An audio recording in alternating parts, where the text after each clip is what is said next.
ಪ್ರಮೋದ್ ಅವರ ಜೀವನದ ಕಥೆ. ನನ್ನ ಹೆಸರು ಪ್ರಮೋದ್. ನನ್ನ ಮೊದಲ ಹೆಂಡತಿ ನನಗೆ ಮೋಸ ಮಾಡಿದಳು. ಹಾಗಾಗಿ ನಾನು ಅವಳನ್ನು ಬಿಟ್ಟು ಎರಡನೇ ಮದುವೆಯಾದೆ. ಎರಡನೇ ಹೆಂಡತಿಗೆ ನನ್ನೊಂದಿಗೆ ಇರಲು ಇಷ್ಟವಿರಲಿಲ್ಲ. ಆದ್ದರಿಂದ ಅವಳು ಸ್ವತಃ ನನ್ನನ್ನು ಬಿಟ್ಟು ಹೊರಟು ಹೋದಳು. ಆದರೆ ನಾನು ಮೂರನೇ ಬಾರಿಗೆ ಮದುವೆಯಾದಾಗ ನನ್ನ ಮೂರನೇ ಹೆಂಡತಿ ನನ್ನೊಂದಿಗೆ ತುಂಬಾ ಚೆನ್ನಾಗಿ ನಡೆದುಕೊಳ್ಳುತ್ತಿದ್ದಳು.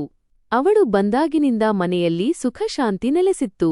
ಇದಕ್ಕೆ ಕಾರಣವೇನೆಂದರೆ ನಾನು ಅವಳನ್ನು ನನ್ನ ಮುಷ್ಠಿಯಲ್ಲಿ ಇಟ್ಟುಕೊಂಡಿದ್ದೆ. ನನ್ನ ಮೊದಲ ಇಬ್ಬರು ಹೆಂಡತಿಯರಂತೆ ನಾನು ಅವಳಿಗೆ ಅತಿಯಾದ ಸ್ವಾತಂತ್ರ್ಯ ನೀಡಿರಲಿಲ್ಲ. ಒಂದು ದಿನ ಇದ್ದಕ್ಕಿದ್ದಂತೆ ನನ್ನ ಮೂರನೇ ಹೆಂಡತಿಯ ಆರೋಗ್ಯ ಕೆಟ್ಟಿತು. ಅವಳು ಗರ್ಭಿಣಿಯಾಗಿದ್ದಾಳೆಂದು ನನಗೆ ತಿಳಿಯಿತು. ಆದರೆ ನಾನು ವೈದ್ಯರೊಂದಿಗೆ ಮಾತನಾಡಿದಾಗ ಅವರು ನನ್ನ ಮುಂದೆ ಅಂತಹ ಒಂದು ಸತ್ಯವನ್ನು ಬಯಲು ಮಾಡಿದರು. ಅದನ್ನು ಕೇಳಿ ನನ್ನ ಪ್ರಜ್ಞೆಯೇ ತಪ್ಪಿಹೋದಂತಾಯಿತು. ನಾನು ನನ್ನ ಮೂರನೇ ಹೆಂಡತಿಯ ಮೇಲೆ ಅಷ್ಟೊಂದು ನಿರ್ಬಂಧಗಳನ್ನು ಹೇರಿದ್ದೆ. ಯಾವಾಗಲೂ ಅವಳ ಮೇಲೆ ನಿಗಾ ಇಟ್ಟಿದ್ದೆ ಎಂಬುದು ನನಗೆ ನಂಬಲಾಗಲಿಲ್ಲ. ಆದರೂ ಅವಳು ನನ್ನೊಂದಿಗೆ ಅಂತಹ ಕೆಲಸ ಮಾಡಿದ್ದಳು. ಅದನ್ನು ಮೊದಲ ಇಬ್ಬರು ಹೆಂಡತಿಯರು ಮಾಡಲು ಸಾಧ್ಯವಾಗಿರಲಿಲ್ಲ. ನನಗೆ ನನ್ನ ಬಗ್ಗೆಯೇ ನಾಚಿಕೆಯಾಯಿತು ಮತ್ತು ನಾನು ಕೋಪದಲ್ಲಿ ಅನಿವಾರ್ಯವಾಗಿ ಅಂತಹ ಒಂದು ಹೆಜ್ಜೆ ಇಟ್ಟೆ. ಅದನ್ನು ಕೇಳಿದರೆ ನಿಮಗೂ ನಗು ಬರುತ್ತದೆ. ಏಕೆಂದರೆ ನನ್ನೊಂದಿಗೆ ನಡೆದ ಘಟನೆಯೇ ಅಂತಹದ್ದಾಗಿತ್ತು. ಸ್ತ್ರೀ ಜಾತಿಯ ಮೇಲಿನ ನನ್ನ ನಂಬಿಕೆಯೇ ಹೊರಟು ಹೋಗಿತ್ತು. 17 ವರ್ಷಗಳ ಹಿಂದೆ ನಾನು ದೃಷ್ಟಿ ಎಂಬ ಹುಡುಗಿಯನ್ನು ತುಂಬಾ ಪ್ರೀತಿಸುತ್ತಿದ್ದೆ. ಅವಳು ನನ್ನ ಕಾಲೇಜು ಗೆಳತಿಯಾಗಿದ್ದಳು. ಅವಳೊಂದಿಗೆ ನನಗೆ ಉತ್ತಮ ಸ್ನೇಹವಿತ್ತು. ನಾನು ಅವಳನ್ನು ತುಂಬಾ ಇಷ್ಟಪಡುತ್ತಿದ್ದೆ. ಅವಳು ಕೂಡ ನನ್ನನ್ನು ಪ್ರೀತಿಸುತ್ತಿದ್ದಳು. ಆದರೆ ಯಾಕೋ ಗೊತ್ತಿಲ್ಲ, ಅವಳ ಮತ್ತು ನನ್ನ ಒಡನಾಟ ನನ್ನ ತಾಯಿಗೆ ಸ್ವಲ್ಪವೂ ಇಷ್ಟವಿರಲಿಲ್ಲ. ತಾಯಿಗೆ ದೃಷ್ಟಿ ಮತ್ತು ನನ್ನ ಸ್ನೇಹವೇ ಇಷ್ಟವಾಗುತ್ತಿರಲಿಲ್ಲ. ನನ್ನ ಕುಟುಂಬದಲ್ಲಿ ಕೇವಲ ನನ್ನ ತಾಯಿ ಮಾತ್ರ ಇದ್ದರು. ತಂದೆ ಹಲವು ವರ್ಷಗಳ ಹಿಂದೆಯೇ ತೀರಿಕೊಂಡಿದ್ದರು. ಯಾವುದೇ ಅಣ್ಣ ತಂಗಿ ಅಕ್ಕ ತಮ್ಮಂದಿರೂ ಇರಲಿಲ್ಲ. ನಾನು ನನ್ನ ಶಿಕ್ಷಣ ಮುಗಿಸಿದ ನಂತರ ಉತ್ತಮ ಕೆಲಸದಲ್ಲಿದ್ದೆ. ಭಗವಂತ ನೀಡಿದ ಎಲ್ಲವೂ ನನ್ನ ಬಳಿ ಇತ್ತು. ಕೆಲಸದ ಜೊತೆಗೆ ನನಗೆ ಸ್ನೇಹಿತರೊಂದಿಗೆ ಸುತ್ತಾಡುವುದು, ಮೋಜು ಮಸ್ತಿ ಮಾಡುವುದು ಮತ್ತು ಜೀವನವನ್ನು ಎಂಜಾಯ್ ಮಾಡುವುದು ಇಷ್ಟವಾಗುತ್ತಿತ್ತು.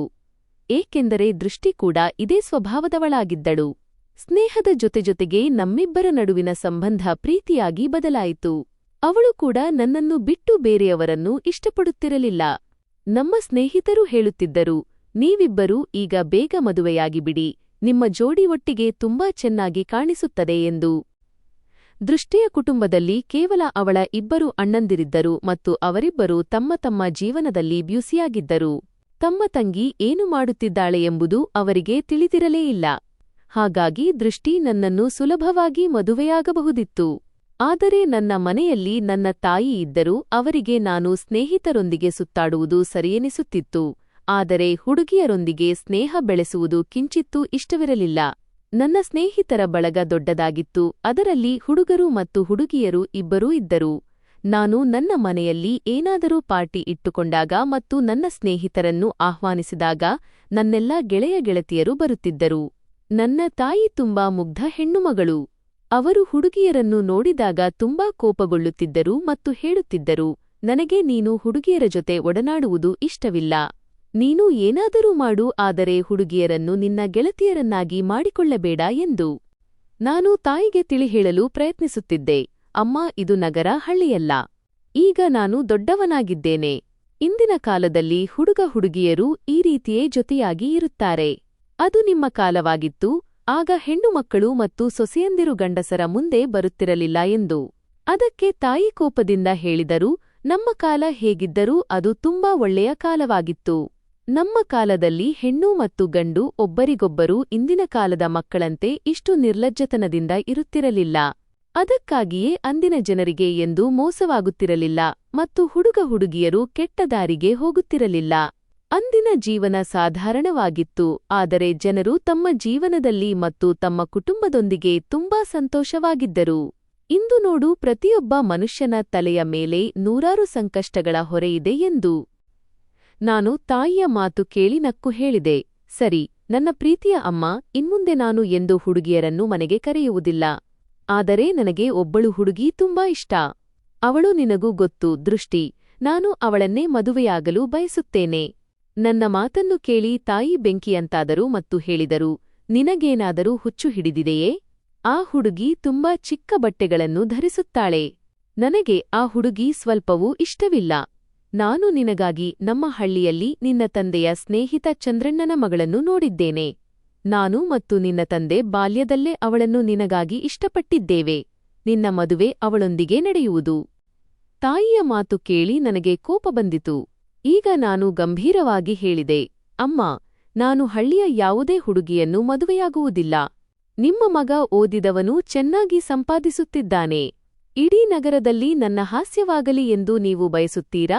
ತಾಯಿ ಹೇಳಿದರು, ಮಗನೇ, ಹಳ್ಳಿಯ ಮುಗ್ಧ ಹುಡುಗಿಯರು ಈ ನಗರದ ಚಾಲಾಕಿ ಹುಡುಗಿಯರಿಗಿಂತ ತುಂಬಾ ಭಿನ್ನವಾಗಿರುತ್ತಾರೆ. ಆ ದಿನದ ನಂತರ ಇದೇ ವಿಷಯದ ಮೇಲೆ ತಾಯಿಯೊಂದಿಗೆ ಹಲವು ಬಾರಿ ವಾಗ್ವಾದ ನಡೆಯಿತು. ಆದರೆ ಪ್ರತಿ ಬಾರಿಯೂ ತಾಯಿ ನನ್ನ ಮತ್ತು ದೃಷ್ಟಿಯ ಸಂಬಂಧವನ್ನು ನಿರಾಕರಿಸುತ್ತಿದ್ದರು. ನಾನು ದೃಷ್ಟಿಗೆ ಮಾತು ಕೊಟ್ಟಿದ್ದೆ, ನಾನು ನಿನ್ನನ್ನೇ ಮದುವೆಯಾಗುತ್ತೇನೆ ಎಂದು. ನಾನು ತಾಯಿಯ ಮುಂದೆ ಹಠ ಹಿಡಿದು ಹೇಳಿದೆ, ನೀವೇನಾದರೂ ನನ್ನ ಮದುವೆಯನ್ನು ದೃಷ್ಟಿಯ ಜೊತೆ ಮಾಡಿಸದಿದ್ದರೆ ನಾನು ಈ ಮನೆಯನ್ನು ಬಿಟ್ಟು ಹೋಗುತ್ತೇನೆ. ತನ್ನ ಮಗನನ್ನು ಪ್ರಾಣಕ್ಕಿಂತ ಹೆಚ್ಚಾಗಿ ಪ್ರೀತಿಸುತ್ತಿದ್ದ ನನ್ನ ಮುಗ್ಧ ತಾಯಿ ಕೇವಲ ಈ ಬೆದರಿಕೆಗೆ ಹೆದರಿ ತನ್ನ ಮಗನ ಮದುವೆಗೆ ಸಂತೋಷದಿಂದ ಒಪ್ಪಿಕೊಂಡರು. ಆ ದಿನದ ನಂತರ ನನ್ನ ತಾಯಿ ದೃಷ್ಟಿಯನ್ನು ಎಂದೂ ದ್ವೇಷಿಸಲಿಲ್ಲ. ಅವಳನ್ನು ಸೊಸೆಯಂತೆ ಅಲ್ಲ, ಮಗಳಂತೆಯೇ ಭಾವಿಸಿದರು. ತಮ್ಮ ಒಬ್ಬನೇ ಮಗನ ಮದುವೆಯನ್ನು ತಮ್ಮಿಷ್ಟದ ಹುಡುಗಿಯೊಂದಿಗೆ ಮಾಡಿಸಬೇಕೆಂಬ ಆಸೆ ತಮ್ಮ ಹೃದಯದಲ್ಲಿತ್ತು ಎಂಬ ವಿಷಯವನ್ನೇ ಅವರು ಮರೆತುಬಿಟ್ಟರು. ದೃಷ್ಟಿ ತುಂಬಾ ಸುಂದರವಾಗಿದ್ದಳು, ಎತ್ತರವಾಗಿದ್ದಳು. ನಮ್ಮ ಫ್ರೆಂಡ್ಸ್ ಗ್ರೂಪ್ನಲ್ಲಿ ಎಲ್ಲರೂ ಅವಳ ಸೌಂದರ್ಯವನ್ನು ಹೊಗಳುತ್ತಿದ್ದರು. ನಾನು ದೃಷ್ಟಿಯ ವಿಷಯದಲ್ಲಿ ತುಂಬಾ ನಿಷ್ಠಾವಂತನಾಗಿದ್ದೆ ಮತ್ತು ಯಾವಾಗಲೂ ಅವಳ ಬಗ್ಗೆ ಚಿಂತಿಸುತ್ತಿದ್ದೆ. ಈ ಪ್ರಪಂಚದಲ್ಲಿ ನನ್ನನ್ನು ಮತ್ತು ನನ್ನ ತಾಯಿಯನ್ನು ಬಿಟ್ಟರೆ ಅವಳಿಗೆ ಬೇರೆ ಯಾರು ಇದ್ದಾರೆ? ತಂದೆ ತಾಯಿ ಇಲ್ಲ ಮತ್ತು ಅವಳ ಅಣ್ಣಂದಿರೂ ಅವಳ ಬಗ್ಗೆ ಕಾಳಜಿ ವಹಿಸುತ್ತಿರಲಿಲ್ಲ. ಅದಕ್ಕಾಗಿಯೇ ನಾನು ಅವಳನ್ನು ತುಂಬಾ ಚೆನ್ನಾಗಿ ನೋಡಿಕೊಳ್ಳುತ್ತಿದ್ದೆ. ಅವಳಿಗೆ ನನ್ನ ಬಗ್ಗೆ ಯಾವುದೇ ದೂರು ಇರದಂತೆ ನಾನು ಯಾವ ಅವಕಾಶವನ್ನೂ ನೀಡುತ್ತಿರಲಿಲ್ಲ. ನನ್ನ ತಾಯಿ ಎಂದಿಗೂ ಅವಳ ಮೇಲೆ ಮನೆಯ ಕೆಲಸದ ಹೊರೆ ಹಾಕುತ್ತಿರಲಿಲ್ಲ. ಅವಳ ಬಗ್ಗೆ ಯಾವುದಕ್ಕೂ ದೂರು ನೀಡುತ್ತಿರಲಿಲ್ಲ. ಆದರೂ ನನ್ನ ತಾಯಿಯ ಮತ್ತು ದೃಷ್ಟಿಯ ಆಲೋಚನೆಗಳ ನಡುವೆ ಅಜಗಜಾಂತರ ವ್ಯತ್ಯಾಸವಿತ್ತು. ಒಬ್ಬ ವ್ಯಕ್ತಿಗೆ ಒಳ್ಳೆಯ ಉದ್ದೇಶದಿಂದ ಒಂದು ಸಂಬಂಧ ಸಿಕ್ಕರೆ ಅದನ್ನು ಕಾಪಾಡಿಕೊಳ್ಳುವುದು ಅವನ ಜವಾಬ್ದಾರಿಯಾಗುತ್ತದೆ ಎಂದು ನಾನು ಆಗಾಗ ಯೋಚಿಸುತ್ತಿದ್ದೆ ಮತ್ತು ಇದೇ ಜವಾಬ್ದಾರಿಯನ್ನು ನಾನು ನನ್ನ ಹೃದಯದಲ್ಲಿ ಹೊತ್ತಿದ್ದೆ. ದೃಷ್ಟಿಯ ಮುಖದಲ್ಲಿ ಒಂದು ವಿಚಿತ್ರವಾದ ಮುಗ್ಧತೆ ಇತ್ತು. ಅವಳ ಕಣ್ಣುಗಳಲ್ಲಿ ಒಂದು ಮೌನವಿತ್ತು. ಅವಳು ಜೀವನದಲ್ಲಿ ಏನೆಲ್ಲವನ್ನೋ ಸಹಿಸಿಕೊಂಡಿದ್ದಾಳೆ ಅನಿಸುತ್ತಿತ್ತು ಮತ್ತು ಬಹುಶಃ ಇದೇ ಕಾರಣಕ್ಕೆ ನಾನು ಅವಳಿಗೆ ಹತ್ತಿರವಾಗುತ್ತಾ ಹೋದೆ. ನಾನು ಅವಳ ಪ್ರತಿಯೊಂದು ನೋವನ್ನು ನನ್ನದೇ ನೋವೆಂದು ಭಾವಿಸುತ್ತಿದ್ದೆ. ಅವಳು ಎಂದಿಗೂ ಒಂಟಿತನ ಅನುಭವಿಸಬಾರದೆಂದು ನಾನು ಅವಳಿಗಾಗಿ ಸಣ್ಣಪುಟ್ಟ ಸಂತೋಷಗಳನ್ನು ಒಟ್ಟುಗೂಡಿಸುತ್ತಿದ್ದೆ. ಅವಳು ಮೌನವಾಗಿದ್ದರೆ ನಾನು ಅವಳನ್ನು ಮಾತಿಗೆ ಎಳೆಯುತ್ತಿದ್ದೆ. ನಾನು ಎಂದಿಗೂ ಅವಳ ಮೇಲೆ ಯಾವುದೇ ಹೊರೆ ಹಾಕಿರಲಿಲ್ಲ. ನಾನು ಯಾವಾಗಲೂ ಅವಳಿಗೆ ಗೌರವ ನೀಡುತ್ತಿದ್ದೆ. ಒಬ್ಬ ಹೆಂಡತಿಗೆ ಇರಬೇಕಾದ ಸ್ಥಾನಮಾನ ನೀಡಿದ್ದೆ. ಅಷ್ಟೇ ಅಲ್ಲ, ಅದಕ್ಕಿಂತ ಹೆಚ್ಚಿನದ್ದನ್ನೇ ನೀಡಿದ್ದೆ. ಅಂದರೆ ಒಂದು ರೀತಿಯಲ್ಲಿ ನಾನು ಪರ್ಫೆಕ್ಟ್ ಪತಿಯಾಗಿದ್ದೆ. ಇಂದಿನ ಕಾಲದಲ್ಲಿ ನಿಷ್ಠಾವಂತ ಪತಿಗಳು ಸಿಗುವುದು ಬಹಳ ಅಪರೂಪ ಮತ್ತು ಯಾರಾದರೂ ತನ್ನ ಹೆಂಡತಿಗೆ ನಿಷ್ಠನಾಗಿದ್ದರೆ ಅದು ಸಣ್ಣ ವಿಷಯವೇನಲ್ಲ. ಆದರೆ ಅವಳು ಎಂದಿಗೂ ಈ ವಿಷಯಕ್ಕೆ ಬೆಲೆ ನೀಡಲೇ ಇಲ್ಲ. ಅವಳು ನನ್ನೊಂದಿಗೆ ಸಾಮಾನ್ಯವಾಗಿಯೇ ಇರುತ್ತಿದ್ದಳು. ಮೊದಲ 1 ವರ್ಷ ಅವಳು ನನ್ನೊಂದಿಗೆ ಚೆನ್ನಾಗಿಯೇ ಇದ್ದಳು.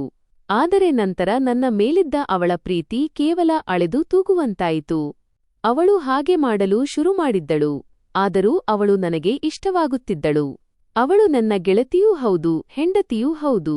ಅದಕ್ಕಾಗಿಯೇ ಅವಳ ಮೇಲೆ ಪ್ರೀತಿ ಹೆಚ್ಚಾಗಿತ್ತು ಮತ್ತು ನಮ್ಮ ಜೀವನದಲ್ಲಿ ಎಲ್ಲವೂ ಸರಿಯಾಗಿ ನಡೆಯುತ್ತಿತ್ತು. ಆದರೆ ಅವಳು ನನ್ನ ಜೀವನದ ಅತ್ಯಂತ ಕೆಟ್ಟ ನೆನಪುಗಳನ್ನು ನೀಡುತ್ತಾಳೆ ಎಂದು ನನಗೆ ತಿಳಿದಿರಲಿಲ್ಲ.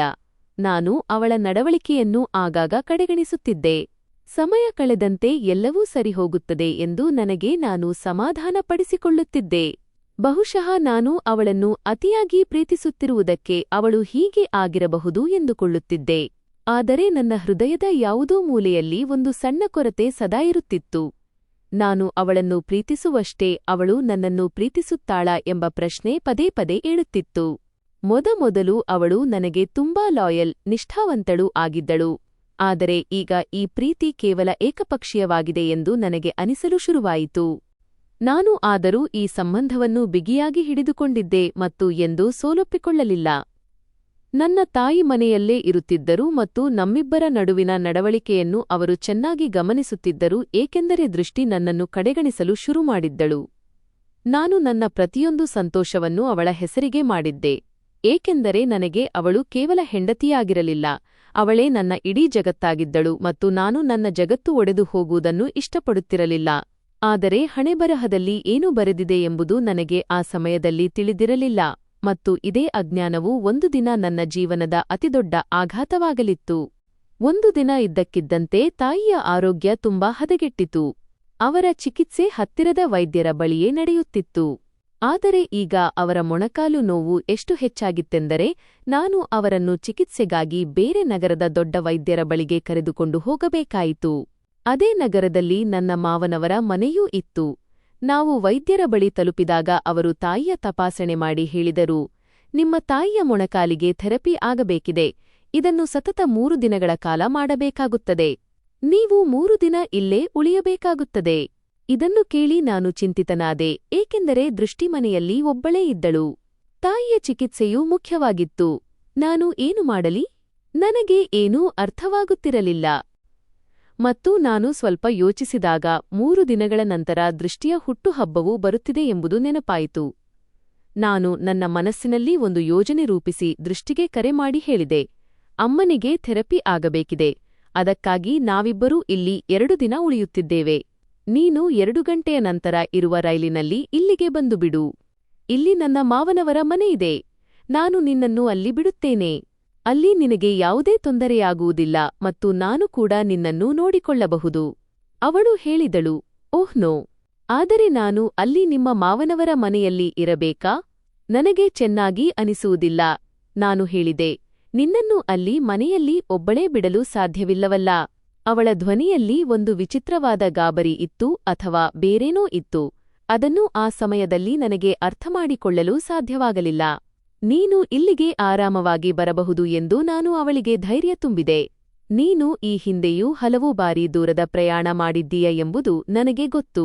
ನೀನು ಇಲ್ಲಿಗೆ ಬಂದರೆ ನನ್ನ ಮಾವನವರ ಮನೆಯಲ್ಲಿ ನಿನಗೆ ಯಾವುದೇ ತೊಂದರೆಯಾಗುವುದಿಲ್ಲ ಎಂದು ಹೇಳಿದೆ. ಕೇವಲ 3 ದಿನಗಳ ಮಾತಲ್ಲವೇ ಸಮಯ ಕಳೆದು ಹೋಗುತ್ತದೆ ಎಂದು ನಾನು ಅವಳಿಗೆ ಸಮಾಧಾನ ಮಾಡಿದೆ.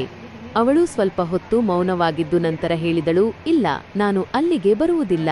ನನಗೆ ಅವರ ಮುಂದೆ ಮುಜುಗರವಾಗುತ್ತದೆ. ಆದರೆ ನಾನು ಒಂದು ಕೆಲಸ ಮಾಡುತ್ತೇನೆ. ನಮ್ಮ ಗೆಳತಿಯರಾದ ರಿತು ಮತ್ತು ಛವಿಯನ್ನು 3 ದಿನಗಳ ಕಾಲ ಇಲ್ಲಿಗೆ ಕರೆಸಿಕೊಳ್ಳುತ್ತೇನೆ. ಅವರು ನನ್ನೊಂದಿಗೆ ಮನೆಯಲ್ಲಿದ್ದರೆ ನನಗೆ ಒಬ್ಬಳೇ ಇರಲು ಭಯವಾಗುವುದಿಲ್ಲ. ನಾನು ಹೇಳಿದೆ, ಇದು ತುಂಬಾ ಒಳ್ಳೆಯ ಉಪಾಯ.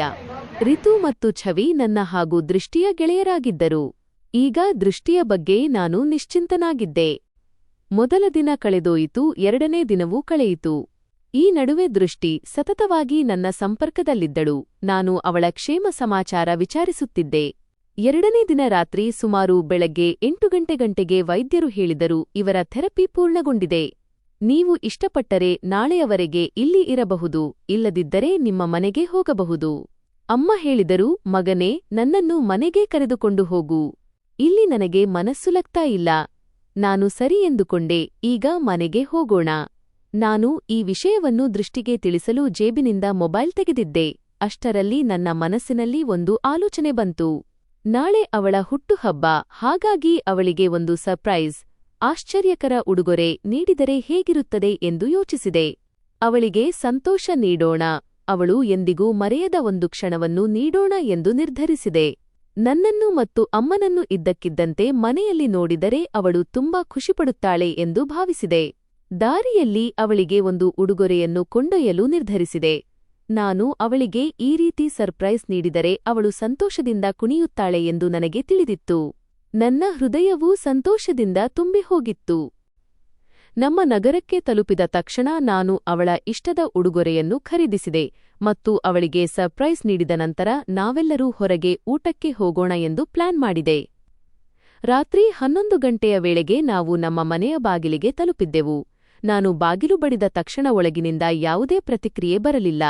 ಅಮ್ಮ ಹೇಳಿದರು, ಮಗನೇ, ಸೊಸೆ ಮಲಗಿರಬಹುದು.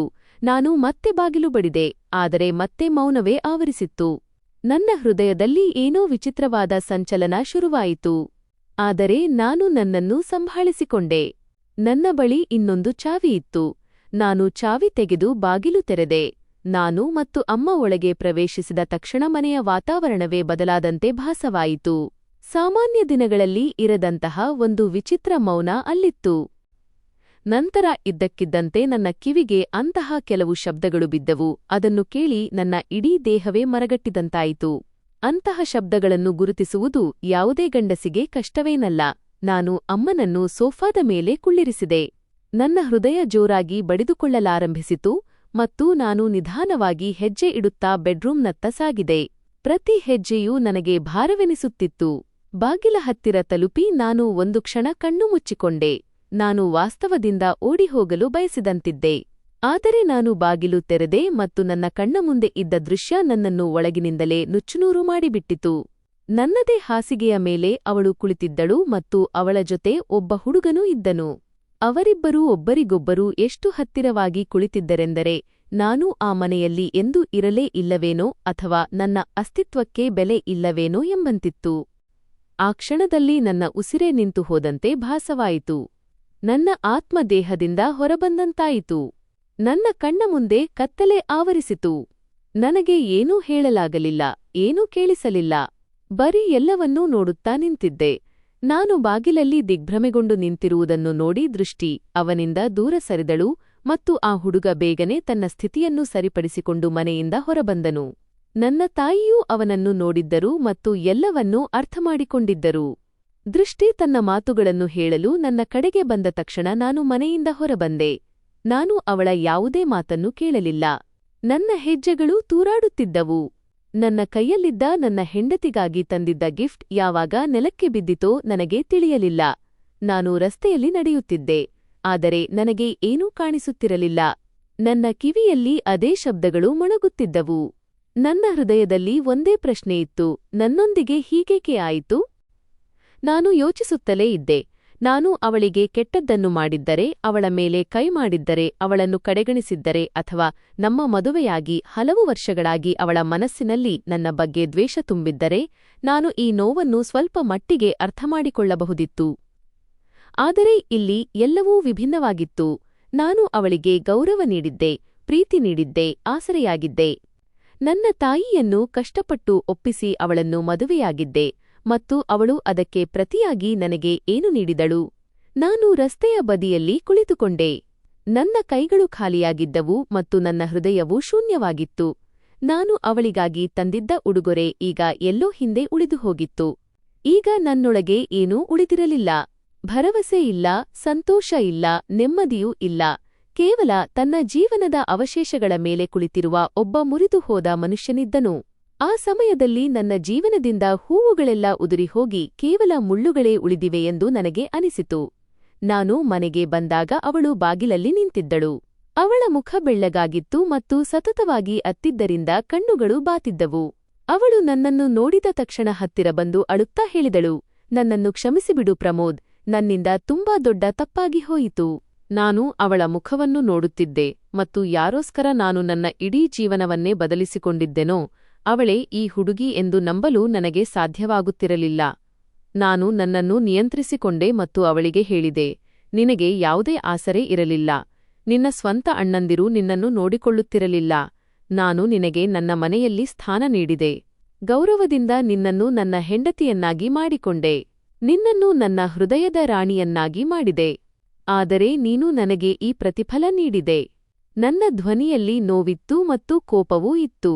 ಆದರೆ ನಾನು ನನ್ನ ಮೇಲೆ ಹತೋಟಿ ಇಟ್ಟುಕೊಂಡಿದ್ದೆ. ನಾನು ಅವಳಿಗೆ ಸ್ಪಷ್ಟ ಮಾತುಗಳಲ್ಲಿ ಹೇಳಿದೆ, ನಾನು ಕೆಟ್ಟ ಮನುಷ್ಯನಲ್ಲ. ನಾನು ನಿನ್ನ ಮೇಲೆ ಕೈ ಮಾಡುವುದಿಲ್ಲ. ನಿನ್ನನ್ನು ಅವಮಾನಿಸುವುದಿಲ್ಲ. ಆದರೆ ನಾನು ಇನ್ನು ಮುಂದೆ ನಿನ್ನನ್ನು ನನ್ನ ಜೀವನದಲ್ಲಿ ಇಟ್ಟುಕೊಳ್ಳಲು ಸಾಧ್ಯವಿಲ್ಲ. ಈ ಸಂಬಂಧ ಈಗ ಇಲ್ಲಿಗೆ ಮುಗಿದಿದೆ. ಅವಳು ನನ್ನ ಪಾದಗಳ ಬಳಿ ಕುಳಿತು ಅಳುತ್ತಾ ಹೇಳಲಾರಂಭಿಸಿದಳು, ನಾನು ಎಲ್ಲಿಗೆ ಹೋಗಲಿ? ನನಗಂತೂ ಯಾರೂ ಇಲ್ಲ. ನನ್ನ ತಪ್ಪೆಂದು ಭಾವಿಸಿ ನನ್ನನ್ನು ಕ್ಷಮಿಸಿಬಿಡಿ. ನಾನು ಅವಳ ಮಾತನ್ನು ಕೇಳಿದೆ ಮತ್ತು ಹೃದಯದ ಒಳಗಡೆ ಒಂದು ಕ್ಷಣ ಮೆದು ಭಾವನೆ ಮೂಡಿತು. ಆದರೆ ಮರುಕ್ಷಣವೇ ಅವಳು ಆ ಹುಡುಗನ ಜೊತೆ ನನ್ನದೇ ಮನೆಯ ಹಾಸಿಗೆಯ ಮೇಲೆ ಕುಳಿತಿದ್ದ ದೃಶ್ಯ ನೆನಪಾಯಿತು.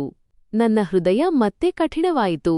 ನಾನು ಅವಳಿಗೆ ಹೇಳಿದೆ, ನೀನು ಮೊದಲ ತಪ್ಪು ಎಂದು ಹೇಳಿ ಏನು ಮಾಡಿದ್ದೀಯೋ ಅದು ಎಂತಹ ತಪ್ಪು ಎಂದರೆ ಯಾವುದೇ ಒಬ್ಬ ಮಾನವಂತ ಮನುಷ್ಯ ಅದನ್ನು ಸಹಿಸಿಕೊಳ್ಳಲು ಅಥವಾ ಕ್ಷಮಿಸಲು ಸಾಧ್ಯವಿಲ್ಲ. ಈ ಎಲ್ಲದರ ನಂತರ ನಿನ್ನನ್ನು ನನ್ನ ಜೊತೆ ಇಟ್ಟುಕೊಳ್ಳುವಷ್ಟು ಧೈರ್ಯ ನನ್ನಲ್ಲಿಲ್ಲ.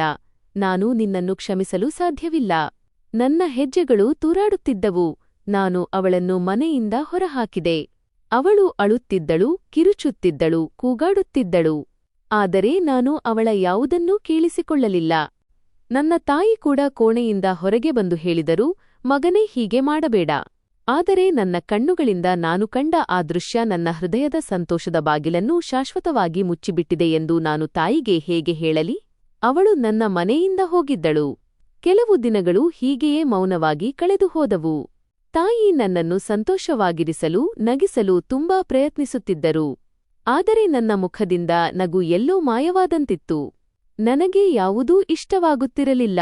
ಪದೇ ಪದೇ ದೃಷ್ಟಿಯ ಆ ದ್ರೋಹ ನನ್ನ ಕಣ್ಣ ಮುಂದೆ ಬರುತ್ತಿತ್ತು. ಹಲವು ದಿನಗಳು ಹೀಗೆಯೇ ಕಳೆದವು.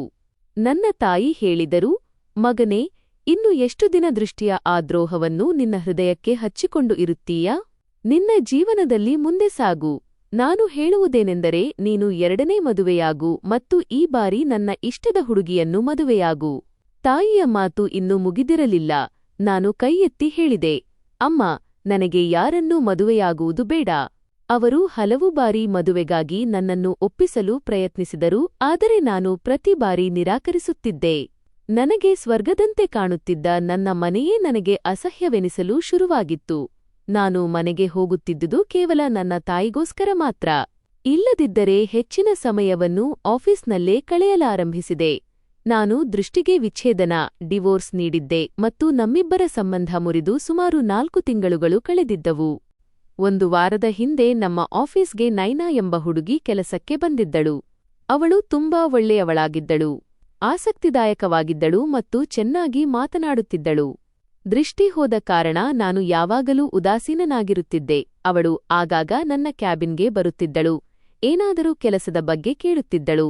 ಆದರೆ ನಾನು ಅವಳಿಗೆ ಹೆಚ್ಚು ಆಸಕ್ತಿಯಿಂದ ಉತ್ತರ ನೀಡುತ್ತಿರಲಿಲ್ಲ, ಏಕೆಂದರೆ ನಾನು ಈಗ ಯಾವುದೇ ಹುಡುಗಿಯನ್ನು ಕಣ್ಣೆತ್ತಿ ನೋಡುತ್ತಿರಲಿಲ್ಲ. ಒಂದು ದಿನ ಅವಳು ನನ್ನ ಕ್ಯಾಬಿನ್ಗೆ ಬಂದು ನನ್ನೆದುರಿಗಿದ್ದ ಚೇರ್ ಮೇಲೆ ಕುಳಿತು ಕೇಳಿದಳು, ಸರ್, ನಾನು ನಿಮ್ಮನ್ನು ಕೆಲವು ಪ್ರಶ್ನೆ ಕೇಳಬಹುದೇ? ನಾನು ಅಂದೆ, ಹೇಳು, ಏನದು ವಿಷಯ? ಅವಳು ಅಂದಳು, ನೀವು ಯಾವಾಗಲೂ ಉದಾಸೀನರಾಗಿರುತ್ತೀರಿ. ಅಷ್ಟಕ್ಕೂ ಅಂತಹ ವಿಷಯವೇನಿದೆ? ನಾನು ಅವಳಿಗೆ ಹೇಳಿದೆ, ನೀವು ನಿಮ್ಮ ಕೆಲಸದ ಕಡೆ ಗಮನ ಕೊಡಿ. ನನ್ನ ಅನುಮತಿ ಇಲ್ಲದೆ ನೀವು ನನ್ನ ಕ್ಯಾಬಿನ್ಗೆ ಬಂದು ನನ್ನ ಎದುರಿಗಿನ ಚೇರ್ ಮೇಲೆ ಕುಳಿತುಕೊಳ್ಳುವುದು ಎಂತಹ ವರ್ತನೆ? ಅವಳು ಹೇಳಿದಳು, ಐ ಆಮ್ ಸಾರಿ ಸರ್. ನಿಜ ಹೇಳಬೇಕೆಂದರೆ ಬೇರೆಯವರ ತೊಂದರೆ ನೋಡಿ ನನಗೆ ತುಂಬಾ ನೋವಾಗುತ್ತದೆ. ನಾನು ಯಾರನ್ನೂ ಉದಾಸೀನವಾಗಿ ನೋಡಲಾರೆ. ಇಷ್ಟು ಹೇಳುತ್ತಿದ್ದಂತೆ ಅವಳ ಕಣ್ಣುಗಳಲ್ಲಿ ಹಠಾತ್ತನೆ ನೀರು ಬಂದಿತು. ಅವಳ ಕಣ್ಣೀರು ನೋಡಿ ನನ್ನ ಕಠಿಣತೆ ಕರಗಿತು ಮತ್ತು ನಾನು ಮೃದುವಾಗಿ ಕೇಳಿದೆ, ಏನಾಯಿತು? ನೀವು ಯಾಕೆ ಇಷ್ಟೊಂದು ಎಮೋಷನಲ್ ಆಗಿದ್ದೀರಿ? ಅವಳು ಹೇಳಿದಳು, ಸರ್, ಈ ಪ್ರಪಂಚದಲ್ಲಿ ನನಗ್ಯಾರೂ ಇಲ್ಲ. ನಾನು ಇಡೀ ಜೀವನ ಒಂಟಿಯಾಗಿಯೇ ಇದ್ದೇನೆ, ಬೇಸರದಲ್ಲೇ ಕಳೆದಿದ್ದೇನೆ. ಈಗ ದೊಡ್ಡವಳಾಗಿದ್ದೇನೆ, ನನ್ನ ಕಾಲ ಮೇಲೆ ನಾನು ನಿಂತಿದ್ದೇನೆ ಮತ್ತು ಸಂಪಾದಿಸುವಂತಾಗಿದ್ದೇನೆ. ಹಾಗಾಗಿ ಜೀವನದ ಸಾಕಷ್ಟು ತೊಂದರೆಗಳು ಮುಗಿದಿವೆ. ಆದರೆ ನಾನು ಯಾರನ್ನೂ ಉದಾಸೀನವಾಗಿ ನೋಡಲಾರೆ. ನಿಮ್ಮ ಉದಾಸೀನತೆಯನ್ನು ನೋಡಿದಾಗ ನಾನು ಕೂಡ ಹಿಂದೆ ನಿಮ್ಮಂತೆಯೇ ಇದ್ದೆ ಅನಿಸುತ್ತದೆ. ಅವಳ ಮಾತು ಕೇಳಿ ನನಗೆ ನನ್ನ ಬಗ್ಗೆಯೇ ನಾಚಿಕೆಯಾಯಿತು. ನಾನು ಅವಳ ಮೇಲೆ ಕಿರುಚಬಾರದಿತ್ತು ಎಂದುಕೊಂಡೆ. ಅದರ ನಂತರ ನಿಧಾನವಾಗಿ ನೈನಾ ಮತ್ತು ನನ್ನ ನಡುವೆ ಆಫೀಸ್ನಲ್ಲಿ ಮಾತುಕತೆ ಶುರುವಾಯಿತು. ಕ್ರಮೇಣ ಸ್ನೇಹ ಬೆಳೆಯಿತು ಮತ್ತು ಒಂದು ದಿನ ನೈನಾ ಸ್ವತಃ ನನಗೆ ಪ್ರಪೋಸ್ ಮಾಡಿ ಹೇಳಿದಳು, ನಾನು ನಿಮ್ಮನ್ನು ಮದುವೆಯಾಗಲು ಬಯಸುತ್ತೇನೆ. ನಾನು ಅವಳ ಪ್ರಪೋಸಲ್ ಒಪ್ಪಿಕೊಳ್ಳಲು ಇಷ್ಟಪಡುತ್ತಿರಲಿಲ್ಲ, ಆದರೆ ಈ ಪ್ರಪಂಚದಲ್ಲಿ ಅವಳಿಗೂ ಯಾರೂ ಇಲ್ಲವಲ್ಲ ಎಂಬ ಆಲೋಚನೆ ಬಂತು. ಅವಳಲ್ಲಿ ನಾನು ಕೆಲವು ಭಾವನೆಗಳನ್ನು ಕಂಡಿದ್ದೆ. ಅವಳು ಪ್ರಪಂಚದ ಉಳಿದ ಹುಡುಗಿಯರಿಗಿಂತ ಭಿನ್ನವಾಗಿದ್ದಾಳೆ ಅನಿಸಿತು. ಮದುವೆಯ ಆಲೋಚನೆ ನನ್ನ ಮನಸ್ಸಿಗೆ ಬಂದಾಗ ದೃಷ್ಟಿಯ ನೆನಪೂ ಬಂದಿತು. ಆದರೆ ಈಗ ನನಗೆ ಅವಳ ಮೇಲೆ ತುಂಬಾ ದ್ವೇಷವಿತ್ತು. ನಾನು ಅವಳ ಆಲೋಚನೆಯನ್ನು ನನ್ನ ಮನಸ್ಸಿಗೆ ತರುತ್ತಿರಲಿಲ್ಲ. ನಾನು ಅಮ್ಮನಿಗೆ ನೈನಾ ಬಗ್ಗೆ ಹೇಳಿದಾಗ ಅಮ್ಮ ಮೌನವಾದರು ಮತ್ತು ಹೇಳಿದರು, ಮಗನೇ, ನಿನ್ನ ಮದುವೆಯ ನಿರ್ಧಾರದ ಬಗ್ಗೆ ನನಗೆ ಸಂತೋಷವಿದೆ. ಆದರೆ ಈ ಬಾರಿಯೂ ನೀನು ನಿನ್ನ ಇಷ್ಟವನ್ನೇ ವ್ಯಕ್ತಪಡಿಸಿದ್ದೀಯಾ? ಸರಿ, ಪರವಾಗಿಲ್ಲ. ನಿನಗೆ ಆ ಹುಡುಗಿ ಇಷ್ಟವೆಂದರೆ ನನಗೂ ಇಷ್ಟವೇ. ನಿನ್ನ ಸಂತೋಷದಲ್ಲೇ ನನ್ನ ಸಂತೋಷವಿದೆ. ಈಗ ಮೆಲ್ಲಗೆ ನನ್ನ ಜೀವನದಲ್ಲಿ ಸಂತೋಷ ಮರಳಿ ಬರಬಹುದು ಮತ್ತು ನನ್ನ ಪಾಳುಬಿದ್ದ ಮನೆ ಮತ್ತೆ ಸ್ವರ್ಗವಾಗಬಹುದು ಎಂದು ನನಗೆ ಅನಿಸತೊಡಗಿತು. ಏಕೆಂದರೆ ನೈನಾ ಎಷ್ಟೊಂದು ಚತುರವಾಗಿ ಮತ್ತು ಚಟಪಟಾಯಿಸುವಂತೆ ಮಾತನಾಡುತ್ತಿದ್ದಳೆಂದರೆ ನಾನು ಅವಳನ್ನೇ ನೋಡುತ್ತಾ ಉಳಿಯುತ್ತಿದ್ದೆ. ನೈನಾ ಮತ್ತು ನನ್ನ ಮದುವೆ ಬಹಳ ಸಾಧಾರಣ ರೀತಿಯಲ್ಲಿ ನಡೆಯಿತು. ಮದುವೆಯ ಮೊದಲ ರಾತ್ರಿ ಬಂದಿತು. ಅವಳನ್ನು ನನ್ನ ಕೋಣೆಯಲ್ಲಿ ವಧುವಿನಂತೆ ಅಲಂಕರಿಸಿ ಕುಳ್ಳಿರಿಸಲಾಗಿತ್ತು. ನಾನು ಕೋಣೆಯ ಬಾಗಿಲು ತೆರೆಯಲು ಪ್ರಯತ್ನಿಸಿದ ತಕ್ಷಣ ಬಾಗಿಲು ತೆರೆಯಲೇ ಇಲ್ಲ. ಇದನ್ನು ನೋಡಿ ನಾನು ದಂಗಾದೆ. ನಾನು ಬಾಗಿಲು ಬಡಿದೆ, ಆದರೆ ಒಳಗಿನಿಂದ ಯಾವುದೇ ಚಲನವಲನ ಇರಲಿಲ್ಲ. ಏನಾಯಿತೋ ಎಂದು ನಾನು ಗಾಬರಿಯಾದೆ. ನಾನು ಮತ್ತೆ ಜೋರಾಗಿ ಬಾಗಿಲು ಬಡಿದು ನೈನಾನನ್ನು ಕೂಗಿದೆ, ಆದರೆ ಒಳಗಿನಿಂದ ಯಾವುದೇ ಉತ್ತರ ಬರಲೇ ಇಲ್ಲ. ಆ ಸಮಯದಲ್ಲಿ ಬಾಗಿಲು ಮುರಿಯುವುದೇ ಸೂಕ್ತವೆಂದು ನಾನು ಭಾವಿಸಿದೆ. ಗದ್ದಲದ ಸದ್ದು ಕೇಳಿ ಅಮ್ಮ ಕೂಡ ಅಲ್ಲಿಗೆ ಬಂದರು. ಬಾಗಿಲು ತೆರೆದ ತಕ್ಷಣ ನನ್ನ ದೃಷ್ಟಿ ಬೆಡ್ ಮೇಲೆ ಬಿತ್ತು. ಅಲ್ಲಿ ನೈನಾ ಇರಲಿಲ್ಲ. ನಾನು ದಿಗ್ಭ್ರಮೆಗೊಂಡೆ. ಅಮ್ಮ ಇಡೀ ಕೋಣೆಯಲ್ಲಿ ಅವಳನ್ನು ಹುಡುಕಲಾರಂಭಿಸಿದರು, ಏಕೆಂದರೆ ಸ್ವಲ್ಪ ಹೊತ್ತಿನ ಹಿಂದೆಯಷ್ಟೇ ಅವರು ಅವಳನ್ನು ಬೆಡ್ ಮೇಲೆ ಕುಳ್ಳಿರಿಸಿ ಹೋಗಿದ್ದರು. ನನ್ನ ದೃಷ್ಟಿ ಹಠಾತ್ತನೆ ಕಿಟಕಿಯ ಮೇಲೆ ಬಿತ್ತು. ಕಿಟಕಿ ತೆರೆದಿತ್ತು ಮತ್ತು ಕಿಟಕಿಯಿಂದ ಕೆಳಗೆ ಒಂದು ಹಗ್ಗ ಕಟ್ಟಲಾಗಿತ್ತು. ಯಾರೋ ಅದರ ಸಹಾಯದಿಂದ ಕೆಳಗೆ ಇಳಿದು ಹೋದಂತೆ ಕಾಣುತ್ತಿತ್ತು. ನಾನು ಇದನ್ನೆಲ್ಲ ನೋಡುತ್ತಿದ್ದಾಗಲೇ ಅಮ್ಮನ ಜೋರಾದ ಕಿರುಚಾಟ ಕೇಳಿಸಿತು. ನಾನು ಓಡಿ ಅಮ್ಮನ ಬಳಿಗೆ ಹೋದಾಗ ಅಮ್ಮ ಎದೆ ಬಡಿದುಕೊಳ್ಳುತ್ತಾ ಹೇಳಿದರು, ಮಗನೇ, ನಾವು ಲೂಟಿಯಾದೆವು, ಬರ್ಬಾದ್ ಆದೆವು. ನಿನ್ನ ವರ್ಷಗಳ ಸಂಪಾದನೆಯನ್ನು ಆ ಹುಡುಗಿ ದೋಚಿಕೊಂಡು ಹೋಗಿದ್ದಾಳೆ. ನಾನು ಎದುರು ನೋಡಿದಾಗ ನನ್ನ ಕಾಲುಗಳ ಕೆಳಗಿನ ಭೂಮಿಯೇ ಸರಿದಂತಾಯಿತು. ಅಲ್ಮೆರಾ ಪ್ಯಾಂಟ್ ಹಾಕುವ ಕಬೋರ್ಡ್ ತೆರೆದಿತ್ತು. ತಿಜೋರಿಯ ಬೀಗ ಮುರಿಯಲಾಗಿತ್ತು ಮತ್ತು ತಿಜೋರಿ ಸಂಪೂರ್ಣವಾಗಿ ಖಾಲಿಯಾಗಿತ್ತು. ಚಿನ್ನ, ಬೆಳ್ಳಿಯ ಆಭರಣಗಳು ಮತ್ತು ನಗದು ಎಲ್ಲವೂ ಮಾಯವಾಗಿದ್ದವು. ಇದರರ್ಥ ನೈನಾ ಯಾವುದೇ ಮುಗ್ಧ ಹುಡುಗಿಯಾಗಿರಲಿಲ್ಲ. ಬದಲಾಗಿ ಅವಳು ನನ್ನ ಉದಾಸೀನತೆ ಮತ್ತು ಅಸಹಾಯಕತೆಯ ಲಾಭ ಪಡೆದು ನನ್ನೊಂದಿಗೆ ಸುಳ್ಳು ಮದುವೆಯ ನಾಟಕವಾಡಿ ನನ್ನನ್ನು ಲೂಟಿ ಮಾಡಿ ಹೋಗಿದ್ದಳು. ನಾನು ತಲೆ ಹಿಡಿದು ಕುಳಿತುಕೊಂಡೆ ಮತ್ತು ನನ್ನ ತಾಯಿ ಚೀರಾಡುತ್ತಾ ಅಳುತ್ತಿದ್ದರು. ಈ ದುಃಖವೂ ನನಗೆ ಬಹಳ ದೊಡ್ಡದಾಗಿತ್ತು. ನನಗೆ ಈಗ ಹೆಣ್ಣು ಎಂಬ ಹೆಸರಿನ ಮೇಲೆ ದ್ವೇಷ ಹುಟ್ಟಲಾರಂಭಿಸಿತು. ಪ್ರತಿಯೊಬ್ಬ ಹೆಣ್ಣೂ ಹೀಗೆಯೇ ಇರುತ್ತಾಳೆ, ಪ್ರತಿಯೊಬ್ಬ ಹೆಣ್ಣೂ ದ್ರೋಹ ಮಾಡುತ್ತಾಳೆ ಎಂದು ನನಗೆ ಅನಿಸತೊಡಗಿತು. ಈಗ ನಾನು ಯಾವುದೇ ಕಾರಣಕ್ಕೂ ಯಾವ ಹೆಣ್ಣಿನ ಮೇಲೂ ನಂಬಿಕೆ ಇಡಲು ಇಷ್ಟಪಡುತ್ತಿರಲಿಲ್ಲ. ನಾನು ಮತ್ತೊಮ್ಮೆ ನುಚ್ಚುನೂರಾಗಿದ್ದೆ ಮತ್ತು ಇನ್ನು ಮುಂದೆ ಮತ್ತೆ ಮುರಿದು ಬೀಳುವ ಶಕ್ತಿ ನನ್ನಲ್ಲಿರಲಿಲ್ಲ. ಈಗ ನನಗೆ ಸ್ವತಃ ಮದುವೆಯಾಗಲು ಇಷ್ಟವಿರಲಿಲ್ಲ. ಆದರೆ ನನ್ನ ತಾಯಿ ಮದುವೆಗಾಗಿ ನನ್ನನ್ನು ತುಂಬಾ ಒತ್ತಾಯಿಸುತ್ತಿದ್ದರು ಮತ್ತು ಬಾಲ್ಯದಿಂದಲೇ ಅವರು ನನಗಾಗಿ ಇಷ್ಟಪಟ್ಟಿದ್ದ ಅದೇ ಹುಡುಗಿಯ ಜೊತೆ ಮದುವೆಯಾಗಲು ಹೇಳುತ್ತಿದ್ದರು. ಒಂದು ದಿನ ಅವರು ನನ್ನ ಮುಂದೆ ತುಂಬಾ ಅಳುತ್ತಾ ಹೇಳಿದರು, ಮಗನೇ, ನಾನು ನಿನಗೆ ಮೊದಲೇ ಹೇಳುತ್ತಿದ್ದೆ, ಇಂದಿನ ಕಾಲ ಬಹಳ ಕೆಟ್ಟದಾಗಿದೆ ಎಂದು. ಕೇವಲ ಒಂದು ಬಾರಿ ನನ್ನ ಮಾತು ಕೇಳು ಮತ್ತು ನಿನ್ನ ಮೃತ ತಂದೆಯ ಹಾಗೂ ನನ್ನ ಆಸೆಯನ್ನು ಪೂರೈಸು. ಅವರು ನನ್ನ ಮುಂದೆ ಕೈಮುಗಿದು ಅಳುತ್ತಾ ಹೇಳಿದರು, ನಿನ್ನನ್ನು ಹೀಗೆ ಒಂಟಿಯಾಗಿ ನೋಡಲು ನನಗೆ ಸಾಧ್ಯವಿಲ್ಲ. ನನ್ನ ಮಗನ ಜೀವನ ನಗು ಸಂತೋಷದಿಂದ ಕೂಡಿರಲಿ ಎಂದು ನಾನು ಯಾವಾಗಲೂ ಪ್ರಾರ್ಥಿಸಿದ್ದೆ. ನಿನ್ನ ಸಂತೋಷದಲ್ಲಿ ನಾನು ಯಾವಾಗಲೂ ಪಾಲನ್ನು ಹಾಕಿದ್ದೆ. ಆದರೆ ಯಾಕೋ ನಿನಗೆ ಸಂತೋಷಗಳು ದಕ್ಕುತ್ತಲೇ ಇಲ್ಲ. ಮಗನೇ, ನಾನು ಪೂರ್ಣ ನಂಬಿಕೆಯಿಂದ ಹೇಳುತ್ತೇನೆ, ಈ ಬಾರಿ ನಿನ್ನ ಮನೆ ಮುರಿಯುವುದಿಲ್ಲ, ಏಕೆಂದರೆ ನಿನಗಾಗಿ ಹುಡುಗಿಯನ್ನು ನಾನೇ ಆಯ್ಕೆ ಮಾಡುತ್ತೇನೆ. ನಾನು ಅಮ್ಮನಿಗೆ ಬಹಳ ನಿರಾಕರಿಸಿದೆ. ಆದರೆ ಅವರು ನನ್ನ ತಂದೆಯ ಮತ್ತು ತಮ್ಮ ಮೇಲೆ ಆಣೆ ಹಾಕತೊಡಗಿದರು ಮತ್ತು ಈ ಬಾರಿ ನಾನು ಮತ್ತೆ 3ನೇ ಬಾರಿಗೆ ಮದುವೆಯಾಗಲು ಒಪ್ಪಿಕೊಂಡೆ. ಹೌದು, ಈ ಬಾರಿ ನನ್ನ ಮದುವೆ ಯಾರ ಜೊತೆ ನಡೆಯಬೇಕಿತ್ತೋ ಅವಳನ್ನು ನನ್ನ ತಾಯಿ ಆಯ್ಕೆ ಮಾಡಿದ್ದರು. ಅಮ್ಮನ ಕಣ್ಣೀರನ್ನು ನೋಡಿ ನಾನು ಅನಿವಾರ್ಯವಾಗಿ ಮದುವೆಗೆ ಸಮ್ಮತಿಸಿದೆ. ಅಮ್ಮ ಹಳ್ಳಿಗೆ ಹೋಗಿ ಚಂದ್ರ ಅಂಕಲ್ ಮಗಳ ಕೈಯನ್ನು ನನಗಾಗಿ ಕೇಳಿದರು. ಅವರು ಹಳ್ಳಿಯ ಜನರು. ಅವರ ದೃಷ್ಟಿಯಲ್ಲಿ ತಮ್ಮ ಮಗಳು ನಗರದ ಓದಿದ ಮತ್ತು ಶ್ರೀಮಂತ ಹುಡುಗನ ಹೆಂಡತಿಯಾಗುತ್ತಿರುವುದು ದೊಡ್ಡ ಸೌಭಾಗ್ಯದ ವಿಷಯವಾಗಿತ್ತು. ಆ ಹುಡುಗಿಯ ಹೆಸರು ನರ್ಮದಾ. ಅವಳೊಂದಿಗೆ ನನ್ನ ಮದುವೆಯಾಯಿತು. ಆದರೆ ಈ ಬಾರಿ ನಾನು ಯಾರಿಗೂ ಅತಿಯಾದ ಸಲುಗೆ ಕೊಡುವುದಿಲ್ಲ ಎಂದು ನನಗೆ ನಾನೇ ವಚನ ನೀಡಿದ್ದೆ. ನರ್ಮದಾ ಬಂದಿದ್ದರಿಂದ ಅಮ್ಮ ಬಹಳ ಸಂತೋಷವಾಗಿದ್ದರು. ಆದರೆ ನಾನು ಅವಳೊಂದಿಗೆ ಒಂದು ಮಿತಿಯನ್ನು ಕಾಯ್ದುಕೊಂಡಿದ್ದೆ. ನನ್ನ ಹೃದಯದಲ್ಲಿ ಒಂದು ಭಯ ಮನೆ ಮಾಡಿತ್ತು. ಮೊದಲ 2 ಹುಡುಗಿಯರನ್ನು ಪ್ರೀತಿಸಿದಂತೆ ಇವಳನ್ನು ಪ್ರೀತಿಸಿದರೆ ಫಲಿತಾಂಶ ಮತ್ತೆ ಅದೇ ರೀತಿ ಆಗಬಹುದು ಎಂದು. ಸಾಮಾನ್ಯವಾಗಿ ನಾನು ಹೆಚ್ಚಿನ ಸಮಯ ಆಫೀಸ್ನಲ್ಲೇ ಇರುತ್ತಿದ್ದೆ. ರಾತ್ರಿ ನಾನು ಮನೆಗೆ ಬಂದಾಗ ಅವಳು ನಗುಮುಖದಿಂದ ನನಗಾಗಿ ಕಾಯುತ್ತಿದ್ದಳು. ನನಗಾಗಿ ಊಟ ಬಡಿಸುತ್ತಿದ್ದಳು, ಮನೆಯ ಪ್ರತಿಯೊಂದು ಕೆಲಸವನ್ನೂ ಮಾಡುತ್ತಿದ್ದಳು. ಅಮ್ಮನಿಗೆ ಯಾವುದೇ ಕೆಲಸ ಮಾಡಲು ಬಿಡುತ್ತಿರಲಿಲ್ಲ. ನಾನು ಏನೇ ತಂದರೂ ಕೇವಲ ಅಮ್ಮನ ಕೈಗೆ ನೀಡುತ್ತಿದ್ದೆ. ನರ್ಮದಾಗೆ ಏನನ್ನೂ ಕೊಡುತ್ತಿರಲಿಲ್ಲ. ಅವಳು ಸುಮ್ಮನೆ ಎಲ್ಲವನ್ನೂ ಸಹಿಸಿಕೊಂಡು ಜೀವನ ಸಾಗಿಸುತ್ತಿದ್ದಳು. ಅವಳ ಮುಖದಲ್ಲಿ ಎಂದು ದೂರಿನ ಭಾವ ಬರುತ್ತಿರಲಿಲ್ಲ. ಸಮಯ ಕಳೆಯುತ್ತಾ ಹೋಯಿತು. ನಾನು ಎಂದಿಗೂ ಅವಳ ಯಾವುದೇ ಆಸೆಯನ್ನು ಪೂರೈಸಲೇ ಇಲ್ಲ. ಆದ್ದರಿಂದ ಅವಳು ಕೂಡ ತನ್ನ ಸಂತೋಷಗಳನ್ನು ತನ್ನ ಹೃದಯದಲ್ಲೇ ಅದುಮಿಟ್ಟುಕೊಂಡಿದ್ದಳು. ನಾನು ಎಂದಿಗೂ ಅವಳ ಅಗತ್ಯಗಳ ಬಗ್ಗೆ ಯೋಚಿಸುತ್ತಿರಲಿಲ್ಲ, ಏಕೆಂದರೆ ನಾನು ಮೊದಲೇ ಕೊಟ್ಟಿದ್ದನ್ನು ಈಗ ಯಾರಿಗೂ ಕೊಡುವುದಿಲ್ಲ ಎಂದು ನಿರ್ಧರಿಸಿದ್ದೆ. ನನ್ನ ಜೊತೆ 1 ವರ್ಷವಿದ್ದ ದೃಷ್ಟಿಯಿಂದ ನನಗೆ ಯಾವುದೇ ಮಗು ಆಗಿರಲಿಲ್ಲ ಮತ್ತು ನೈನಾಳಂತೂ ನನ್ನ ಜೊತೆ 1 ರಾತ್ರಿಯೂ ಇರಲು ಸಾಧ್ಯವಾಗಿರಲಿಲ್ಲ. ಕೆಲವೊಮ್ಮೆ ನನಗೆ ಅನಿಸುತ್ತಿತ್ತು, ಬಹುಶಃ ದೃಷ್ಟಿಯೇ ಬೇಕಂತಲೇ ಮಗು ಆಗದಂತೆ ಮಾಡಿದ್ದಿರಬಹುದು ಎಂದು. ಇದು ನೆನಪಾದಾಗ ನನಗೆ ತುಂಬಾ ಅಫಸೋಸ್, ಪಶ್ಚಾತ್ತಾಪ ಆಗುತ್ತಿತ್ತು. ನರ್ಮದಾ ನನ್ನನ್ನು ಎಲ್ಲಾ ರೀತಿಯಿಂದಲೂ ನೋಡಿಕೊಳ್ಳುತ್ತಿದ್ದಳು. ನಾನು ಮನೆಗೆ ಬಂದ ತಕ್ಷಣ ನನಗಾಗಿ ನೀರು ತರುತ್ತಿದ್ದಳು. ನನ್ನ ಜೊತೆ ಮಾತನಾಡಲು ಪ್ರಯತ್ನಿಸುತ್ತಿದ್ದಳು. ಆದರೆ ಅವಳು ಮಾತನಾಡಲು ಬಂದಾಗ ನಾನು ಅವಳನ್ನು ಬೈಯುತ್ತಿದ್ದೆ. ಅವಳು ಮೌನವಾಗಿ ನನ್ನ ಬೈಗುಳವನ್ನು ಕೇಳಿಸಿಕೊಳ್ಳುತ್ತಿದ್ದಳು, ಆದರೂ ಅವಳ ಕಣ್ಣುಗಳಲ್ಲಿ ನೀರು ಬರುತ್ತಿತ್ತು.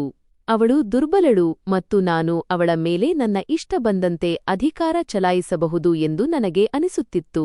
ಕೆಲವೊಮ್ಮೆ ಅವಳು ಮಾಡಿದ ಅಡುಗೆ ಅತ್ಯಂತ ಪರಿಪೂರ್ಣವಾಗಿರುತ್ತಿತ್ತು. ತುಂಬಾ ಒಳ್ಳೆಯ ಸುಗಂಧ ಬರುತ್ತಿತ್ತು ಮತ್ತು ರುಚಿಯೂ ಅದ್ಭುತವಾಗಿರುತ್ತಿತ್ತು. ಆದರೆ ನಾನು ನನ್ನ ಮನಸ್ಸಿನ ಭಾರವನ್ನು ಇಳಿಸಿಕೊಳ್ಳಲು ಅವಳನ್ನು ಬೈಯುತ್ತಿದ್ದೆ ಮತ್ತು ನೀನು ಅಡುಗೆಯನ್ನು ಸ್ವಲ್ಪವೂ ಚೆನ್ನಾಗಿ ಮಾಡಿಲ್ಲ ಎಂದು ಹೇಳುತ್ತಿದ್ದೆ. ಅವಳು ತಕ್ಷಣ ಕ್ಷಮೆಯಾಚಿಸುತ್ತಿದ್ದಳು ಮತ್ತು ಇನ್ಮುಂದೆ ಹೀಗೆ ಮಾಡುವುದಿಲ್ಲ ಎನ್ನುತ್ತಿದ್ದಳು. ಅವಳ ಅಂತಹ ಮುಗ್ಧತೆಯನ್ನು ನೋಡಿಯೂ ನನ್ನ ಹೃದಯದಲ್ಲಿ ಎಂದೂ ಮೃದುತ್ವ ಹುಟ್ಟಲಿಲ್ಲ. ಅವಳಲ್ಲಿ ನಗರದ ಹುಡುಗಿಯರಂತಹ ಚಾಲಾಕಿತನ ಸ್ವಲ್ಪವೂ ಇರಲಿಲ್ಲ. ಅವಳಲ್ಲಿ ಮುಗ್ಧತೆ ಇತ್ತು ಮತ್ತು ಅವಳ ಆ ಮುಗ್ಧತೆ ಹಾಗೂ ನೇರ ನಡೆ ನನಗೆ ಅವಳ ಹಳ್ಳಿಯ ಗಮಾರತನದ ಅನಾಗರಿಕತೆಯ ಗುರುತಿನಂತೆ ಕಾಣುತ್ತಿತ್ತು. ಅವಳು ಎಷ್ಟು ಒಳ್ಳೆಯವಳಾಗಿದ್ದಳೋ ನಾನು ಅವಳ ಒಳ್ಳೆಯತನದ ಲಾಭ ಪಡೆಯುತ್ತಿದ್ದೆ. ಈ ಯಾವುದರಲ್ಲೂ ತಪ್ಪಿಲ್ಲದ ಒಬ್ಬ ಮಹಿಳೆಗೆ ನಾನು ಶಿಕ್ಷೆ ನೀಡುತ್ತಿದ್ದೆ. ಆದರೆ ನಾನು ನನ್ನ ಹಳೆಯ ಗಾಯಗಳನ್ನು ಅವಳ ಮೂಲಕ ಗುಣಪಡಿಸಿಕೊಳ್ಳಲು ಪ್ರಯತ್ನಿಸುತ್ತಿದ್ದೆ. ಅವಳು ಎಷ್ಟು ನನ್ನ ಹತ್ತಿರ ಬರಲು ಪ್ರಯತ್ನಿಸುತ್ತಿದ್ದಳೋ ನಾನು ಅಷ್ಟೇ ದೂರ ಸರಿಯುತ್ತಿದ್ದೆ. ನನ್ನ ಇಂತಹ ವರ್ತನೆಗಳಿಂದಾಗಿ ನನ್ನ ತಾಯಿ ಕೂಡ ನನ್ನ ಬಗ್ಗೆ ನಿರಾಶೆಗೊಂಡಿದ್ದರು. ಒಂದು ದಿನ ರಾತ್ರಿ ಅವಳು ಕೋಣೆಯಲ್ಲಿ ಕುಳಿತು ಅಳುತ್ತಿದ್ದಳು ಮತ್ತು ನಾನು ಹಾಸಿಗೆಯ ಮೇಲೆ ಮಲಗಿದ್ದೆ. ಅವಳ ಅಳುವಿನ ಶಬ್ದ ನನ್ನ ನಿದ್ದೆಯನ್ನು ಹಾಳುಮಾಡಿತ್ತು. ನಾನು ಮಗ್ಗುಲು ಬದಲಿಸಿ ಹೇಳಿದೆ, ಯಾಕೆ ಅಳುತ್ತಿದ್ದೀಯಾ? ನಿನ್ನ ಅಳುವಿನಿಂದ ನನ್ನ ನಿದ್ದೆ ಹಾಳಾಗುತ್ತಿದೆ. ಅವಳು ಸ್ವಲ್ಪ ಹೊತ್ತು ಮೌನವಾಗಿದ್ದಳು. ನಂತರ ಮೆಲ್ಲನೆಯ ಧ್ವನಿಯಲ್ಲಿ ಹೇಳಲಾರಂಭಿಸಿದಳು, ನೀವು ನನ್ನನ್ನು ಪ್ರೀತಿಸುವುದಿಲ್ಲ. ಅವಳ ಮಾತುಗಳು ನೇರವಾಗಿ ನನ್ನ ಹೃದಯಕ್ಕೆ ತಗುಲಿದವು. ನಾನು ನನ್ನನ್ನು ಕಠಿಣವಾಗಿರಿಸಿಕೊಂಡೆ. ನಾನು ಅಂದೆ, ಗಂಡ ಹೆಂಡತಿಯ ಸಂಬಂಧದಲ್ಲಿ ಪ್ರೀತಿಯ ಕೆಲಸವೇನಿದೆ? ಅವಳು ಕೇಳಿದಳು, ಯಾಕೆ ಇರಬಾರದು? ಪ್ರೀತಿ ಇರಬಹುದಲ್ಲವೇ? ಅವಳ ಆ ಮಾತಿನಲ್ಲಿ ನಿರೀಕ್ಷೆಯೂ ಇತ್ತು ಮತ್ತು ಪ್ರಶ್ನೆಯೂ ಇತ್ತು. ಅವಳು ತನ್ನ ಹಕ್ಕಿನ ಬಗ್ಗೆ ಮಾತನಾಡುತ್ತಿರುವಂತೆ ನನಗೆ ಭಾಸವಾಯಿತು.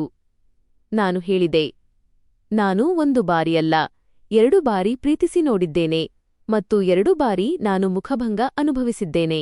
ಈಗ ನಾನು ಆ ತಪ್ಪನ್ನು ಮಾಡಲು ಬಯಸುವುದಿಲ್ಲ.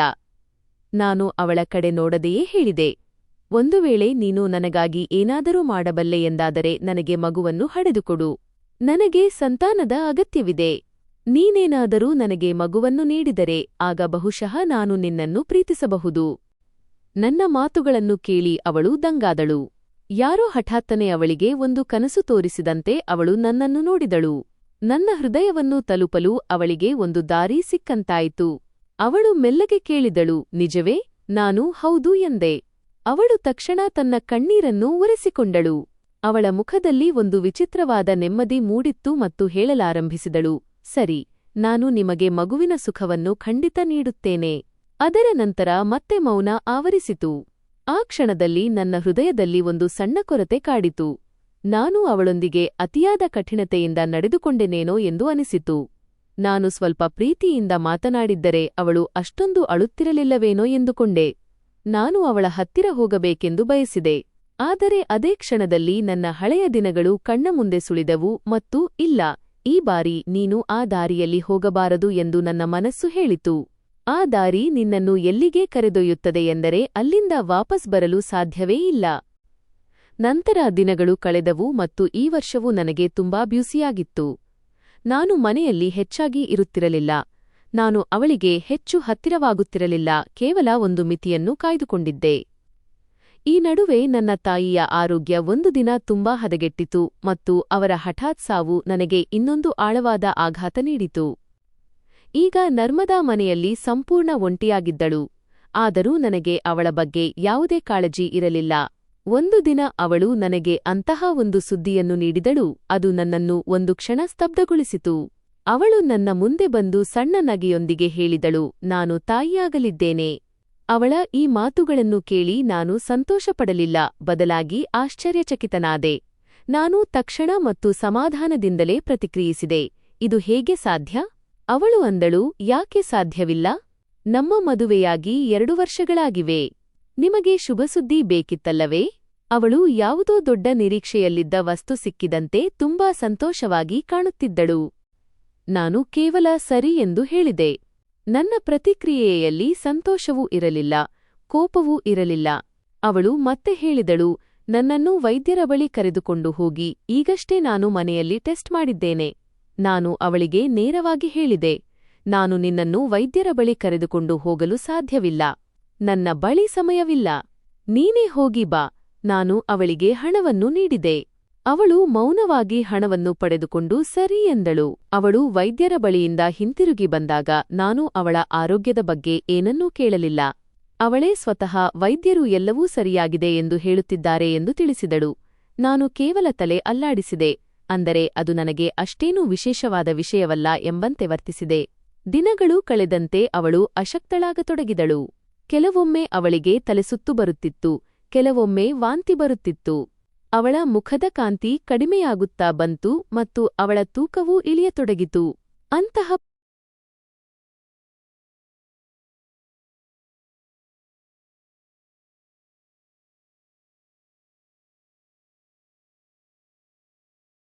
ಪರಿಸ್ಥಿತಿಯಲ್ಲೂ ಅವಳು ಇಡೀ ಮನೆಯನ್ನು ನಿಭಾಯಿಸುತ್ತಿದ್ದಳು.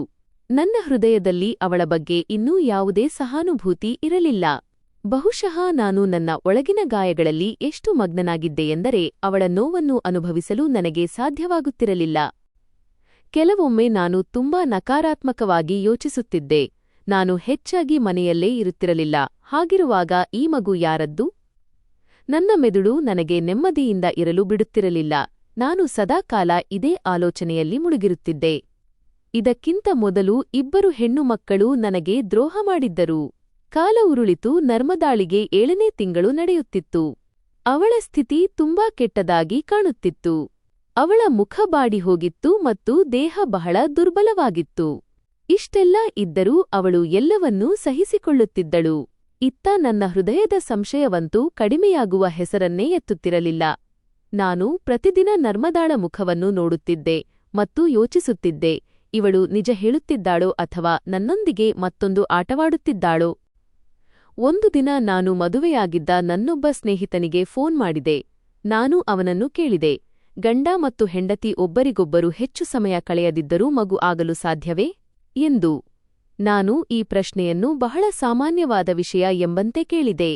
ಆದರೆ ವಾಸ್ತವದಲ್ಲಿ ನನ್ನೊಳಗೆ ಒಂದು ದೊಡ್ಡ ಬಿರುಗಾಳಿಯೇ ಬೀಸುತ್ತಿತ್ತು.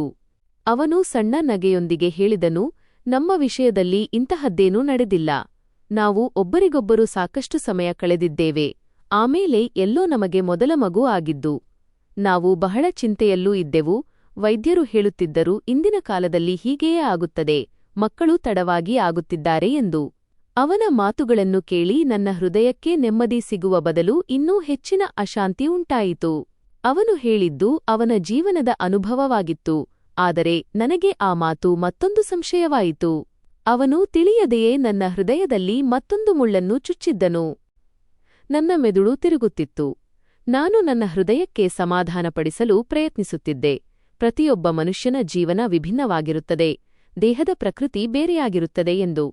ಆದರೆ ನನ್ನೊಳಗೆ ಕುಳಿತಿದ್ದ ಸಂಶಯವು ಪ್ರತಿವಾದವನ್ನು ತಳ್ಳಿಹಾಕುತ್ತಿತ್ತು.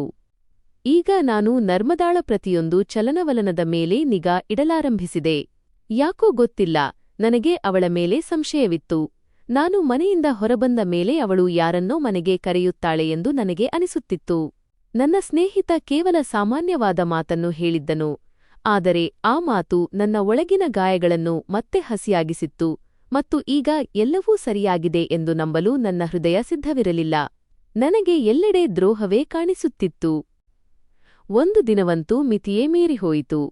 ನಾನು ನನ್ನ ಹೆಂಡತಿಯನ್ನು ನೋಡಿಬಿಟ್ಟೆ. ಅವಳು ಯಾವುದೋ ಒಂದು ಚೀಟಿಯನ್ನು ಅಡಗಿಸಿಡುತ್ತಿದ್ದಳು. ಅವಳು ಕೋಣೆಯ ಮೂಲೆಯಲ್ಲಿ ಕುಳಿತಿದ್ದಳು. ಅವಳ ಕೈಯಲ್ಲಿ ಒಂದು ಸಣ್ಣ ಚೀಟಿ ಇತ್ತು ಮತ್ತು ಅದನ್ನು ಅವಳು ಬಹಳ ಗಮನವಿಟ್ಟು ನೋಡುತ್ತಿದ್ದಳು. ಯಾವುದೋ ಸಾಮಾನ್ಯ ವಿಷಯವನ್ನು ಓದುತ್ತಿರುವಂತೆ ಅವಳು ಅದನ್ನು ಗಮನಿಸುತ್ತಿದ್ದಳು. ಅವಳಿಗೆ ಹಳ್ಳಿಯಲ್ಲಿ ಟ್ಯೂಷನ್ ತೆಗೆದುಕೊಂಡಿದ್ದರಿಂದ ಸ್ವಲ್ಪ ಓದಲು ಬರುತ್ತಿತ್ತು. ಆದರೆ ಅವಳ ಬಳಿ ಯಾವುದೇ ಅಂಕಪಟ್ಟಿಗಳು ಇರಲಿಲ್ಲ. ನನ್ನ ದೃಷ್ಟಿ ನರ್ಮದಾಳ ಮೇಲೆ ಬಿದ್ದ ತಕ್ಷಣ ಅವಳ ಮುಖಭಾವವೇ ಬದಲಾಯಿತು. ಯಾವುದೋ ತಪ್ಪನ್ನು ಅಡಗಿಸಲು ಪ್ರಯತ್ನಿಸುವಂತೆ ಅವಳು ತಕ್ಷಣ ಆ ಚೀಟಿಯನ್ನು 2 ಕೈಗಳಿಂದ ಮುಚ್ಚಿಕೊಂಡಳು. ನನ್ನ ಹೃದಯದಲ್ಲಿ ಈಗಾಗಲೇ ಸಂಶಯದ ಬಿರುಗಾಳಿ ಎದ್ದಿತ್ತು ಮತ್ತು ಅವಳ ಈ ವರ್ತನೆ ನನಗೆ ಇನ್ನೂ ಹೆಚ್ಚಿನ ಕೋಪ ತರಿಸಿತು. ನಾನು ಕೋಪದಿಂದಲೇ ಕೇಳಿದೆ, ನಿನ್ನ ಕೈಯಲ್ಲಿ ಇರುವುದು ಏನು? ಅವಳು ಗಾಬರಿಯಾದಳು. ಅವಳ ಕಣ್ಣುಗಳಲ್ಲಿ ಭಯ ಎದ್ದು ಕಾಣುತ್ತಿತ್ತು. ಅವಳು ಬೇಗನೆ ಹೇಳಿದಳು, ಇಲ್ಲ, ಏನೂ ಇಲ್ಲ, ನನ್ನ ಬಳಿ ಏನೂ ಇಲ್ಲ. ಅವಳು ಏನನ್ನೋ ಅಡಗಿಸುತ್ತಿರುವಂತೆ ಹೆದರುತ್ತಿದ್ದಳು. ನಾನು ಅವಳ ಹತ್ತಿರ ಹೋಗಿ ಹೇಳಿದೆ, ಇಲ್ಲ, ನಿನ್ನ ಬಳಿ ಏನೋ ಇದೆ. ನೀನು ಏನು ಅಡಗಿಸುತ್ತಿದ್ದೀಯಾ? ಅವಳು ಹಿಂದೆ ಸರಿಯತೊಡಗಿದಳು. ನಾನು ಕೋಪದಿಂದ ಅವಳ ಕೈ ಹಿಡಿದು ಅವಳ ಕೈಯಲ್ಲಿದ್ದ ಚೀಟಿಯನ್ನು ಕಿತ್ತುಕೊಂಡೆ. ಆ ಕ್ಷಣದಲ್ಲಿ ನನಗೆ ಅರಿವಾಯಿತು, ಅವಳೇನಾದರೂ ಬಿದ್ದಿದ್ದರೆ ಅವಳ ಸ್ಥಿತಿ ಕೆಡಬಹುದಿತ್ತು ಎಂದು. ಆದರೆ ಅವಳು ಬಚಾವಾದಳು, ತನ್ನನ್ನು ತಾನು ಸಂಭಾಳಿಸಿಕೊಂಡಳು. ನಾನು ಆ ಚೀಟಿಯ ಮೇಲೆ ಕಣ್ಣು ಹಾಯಿಸಿದಾಗ ಅದರ ಮೇಲೆ ಡಾಕ್ಟರ್ ದಿಶಾಂತ್ ಪ್ರಜಾಪತಿ ಎಂಬ ಹೆಸರು ಬರೆಯಲಾಗಿತ್ತು. ಅದೇ ವೈದ್ಯರು ನಮ್ಮ ಹತ್ತಿರದ ಆಸ್ಪತ್ರೆಯಲ್ಲಿ ಕುಳಿತುಕೊಳ್ಳುತ್ತಿದ್ದರು. ನಾನು ಅವರ ಹೆಸರನ್ನು ಹಲವು ಬಾರಿ ಬೋರ್ಡ್ ಮೇಲೆ ನೋಡಿದ್ದೆ. ಅವರ ಹೆಸರು ನನ್ನ ಹೃದಯದಲ್ಲಿದ್ದ ಸಂಶಯವನ್ನು ನಂಬಿಕೆಯಾಗಿ ಬದಲಾಯಿಸಿಬಿಟ್ಟಿತು. ನಾನು ನರ್ಮದಾಳ ಕಡೆ ನೋಡಿ ಕೋಪದಿಂದ ಹೇಳಿದೆ, ನಿನ್ನ ಬಗ್ಗೆ ಏನಾದರೂ ಅಡ್ಡಾದಿದ್ದಿ ವಿಷಯಗಳು ತಿಳಿದುಬಂದರೆ ನಿನ್ನನ್ನು ಸುಮ್ಮನೆ ಬಿಡುವುದಿಲ್ಲ. ಅವಳ ಕಣ್ಣುಗಳಲ್ಲಿ ನೀರಿತ್ತು. ಅವಳು ಹೇಳಿದಳು, ನನ್ನ ಮಾತನ್ನು ಸ್ವಲ್ಪ ಕೇಳಿಸಿಕೊಳ್ಳಿ. ಆದರೆ ನಾನು ಅವಳ ಯಾವುದೇ ಮಾತನ್ನು ಕೇಳಿಸಿಕೊಳ್ಳಲು ಸಿದ್ಧವಿರಲಿಲ್ಲ. ಅವಳು ನನ್ನನ್ನು ತಡೆಯಲು ಪ್ರಯತ್ನಿಸುತ್ತಿದ್ದಳು, ಆದರೆ ನಾನು ಮನೆಯಿಂದ ಹೊರಬಂದಿದ್ದೆ. ನನ್ನ ಮೆದುಳಿನಲ್ಲಿ ಒಂದೇ ಮಾತು ಮೊಳಗುತ್ತಿತ್ತು, ಇದೆಲ್ಲವೂ ಸ್ಪಷ್ಟವಾದ ದ್ರೋಹ. ಏನಾದರೂ ಆಗಲಿ, ಈಗ ನಾನು ಸತ್ಯವನ್ನು ತಿಳಿದೇ ಸಿದ್ಧ ಎಂದು ನಿರ್ಧರಿಸಿದೆ. ನಾನು ಬೇಗನೆ ಆಸ್ಪತ್ರೆಯ ಕಡೆಗೆ ಸಾಗಿದೆ. ನನ್ನ ಹೃದಯದಲ್ಲಿ ಕೋಪವಿತ್ತು ಮತ್ತು ಒಂದು ವಿಚಿತ್ರ ಭಯವೂ ಇತ್ತು. ಅಂದರೆ ನಾನು ನನ್ನ ಉಳಿದ ಜೀವನವನ್ನೇ ನಾಶಮಾಡುವಂತಹ ಯಾವುದೋ ಸತ್ಯದ ಕಡೆಗೆ ಹೋಗುತ್ತಿದ್ದೇನೆ ಎಂಬ ಭಾವನೆ ನನ್ನದಾಗಿತ್ತು. ನಾನು ಆಸ್ಪತ್ರೆಗೆ ತಲುಪಿದಾಗ ನೇರವಾಗಿ ಡಾಕ್ಟರ್ ದಿಶಾಂತ್ ಕುಳಿತಿದ್ದ ಕೋಣೆಯ ಕಡೆಗೆ ಹೋದೆ. ಬಾಗಿಲ ಹೊರಗೆ ನಿಂತು ನಾನು ನನ್ನನ್ನು ಸಂಭಾಳಿಸಿಕೊಳ್ಳಲು ಪ್ರಯತ್ನಿಸಿದೆ. ನನ್ನ ಒಳಗಿನ ಕೋಪ ಕುದಿಯುತ್ತಿತ್ತು. ಆದರೆ ಎದುರಿಗೂ ಒಬ್ಬ ಪುರುಷನಿದ್ದಾನೆ ಮತ್ತು ವಿಷಯವನ್ನು ವಿವೇಚನೆಯಿಂದ ಮಾತನಾಡಬೇಕು ಎಂಬುದು ನನಗೆ ನೆನಪಿತ್ತು. ನಾನು ನೇರವಾಗಿ ಒಳಗೆ ಹೋಗಿ ವೈದ್ಯರಲ್ಲಿ ಹೇಳಿದೆ, ನಾನು ನಿಮ್ಮೊಂದಿಗೆ ಸ್ವಲ್ಪ ಮಾತನಾಡಬೇಕು. ನಾನು ಅವರ ಹೆಸರನ್ನು ಹೇಳಿದೆ. ಅವರು ಅಂದರು, ಓಹೋ, ಹಾಗಾದರೆ ನೀವು ನರ್ಮದಾ ಅವರ. ನಾನು ನನ್ನ ಹೆಸರನ್ನು ಹೇಳಿದೆ. ಅವರು ಹೇಳಿದರು, ಸರಿ, ಹಾಗಾದರೆ ನೀವು ನರ್ಮದಾ ಅವರ ಪತಿ. ಅವರ ಈ ಮಾತನ್ನು ಕೇಳಿ ನಾನು ಒಂದು ಕ್ಷಣ ಸ್ತಬ್ಧನಾದೆ. ನಾನು ಅವರಿಗೆ ಹೇಳಿದೆ, ಹೌದು, ನಾನು ಅವಳ ಪತಿ ಮತ್ತು ಅವಳ ಬಗ್ಗೆಯೇ ಮಾತನಾಡಲು ಬಂದಿದ್ದೇನೆ. ವೈದ್ಯರು ನನ್ನನ್ನು ಗಮನವಿಟ್ಟು ನೋಡಿದರು. ನಂತರ ಅವರು ಕೇಳಿದರು, ಹಾಗಾದರೆ ನೀವು ಬರಲು ಇಷ್ಟು ತಡವೇಕೆ ಮಾಡಿದಿರಿ? ನಾನು ಕೂಡ ನಿಮ್ಮೊಂದಿಗೆ ಒಂದು ಮುಖ್ಯವಾದ ವಿಷಯ ಮಾತನಾಡಬೇಕಿತ್ತು. ನಾನು ಅವರ ಮುಂದೆ ಹೋಗಿ ನಿಂತುಕೊಂಡೆ ಮತ್ತು ನನ್ನ ಕೋಪವನ್ನು ನಿಯಂತ್ರಿಸಿ ಸಣ್ಣಗೆ ನಕ್ಕು ಹೇಳಿದೆ, ಹೌದು, ಅಂತಹ ಯಾವ ಮುಖ್ಯ ವಿಷಯ ಮಾತನಾಡಬೇಕಿದೆ? ಅವರು ಅಂದರು, ಮಿಸ್ಟರ್ ಪ್ರಮೋದ್, ನೀವು ಇಷ್ಟೊಂದು ಕೋಪದಲ್ಲಿದ್ದೀರಾ ಏಕೆ? ಮೊದಲು ನೀವು ನಿಧಾನವಾಗಿ ಮಾತನಾಡಿ.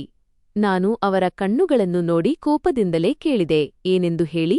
ನನ್ನ ಹೆಂಡತಿ ತಾಯಿಯಾಗಲಿದ್ದಾಳೆ ಮತ್ತು ಈ ಕೇಸ್ ಒಬ್ಬ ಮಹಿಳಾ ವೈದ್ಯರದ್ದು, ಗೈನಕಾಲಜಿಸ್ಟ್. ನನ್ನ ಧ್ವನಿಯಲ್ಲಿ ಸಂಶಯವಿತ್ತು. ವೈದ್ಯರು ಶಾಂತವಾಗಿ ನನ್ನ ಕಡೆ ನೋಡಿ ಹೇಳಿದರು, ಕೇಸ್ ಮಹಿಳಾ ವೈದ್ಯರದ್ದೇ ಆಗಿತ್ತು ಮತ್ತು ಈಗಲೂ ಅವರದ್ದೇ ಆಗಿದೆ. ಆದರೆ ನಾನು ಒಬ್ಬ ಸರ್ಜನ್ ಮತ್ತು ನನಗೂ ಇಲ್ಲಿ ಅವಶ್ಯಕತೆ ಇದೆ, ಏಕೆಂದರೆ ನಿಮ್ಮ ಹೆಂಡತಿಗೆ ಆಪರೇಷನ್ ಮಾಡಬೇಕಾಗುತ್ತದೆ. ಅವರ ಮಾತನ್ನು ಕೇಳಿ ನಾನು ಏಕಾಏಕಿ ಭಾವುಕನಾದೆ.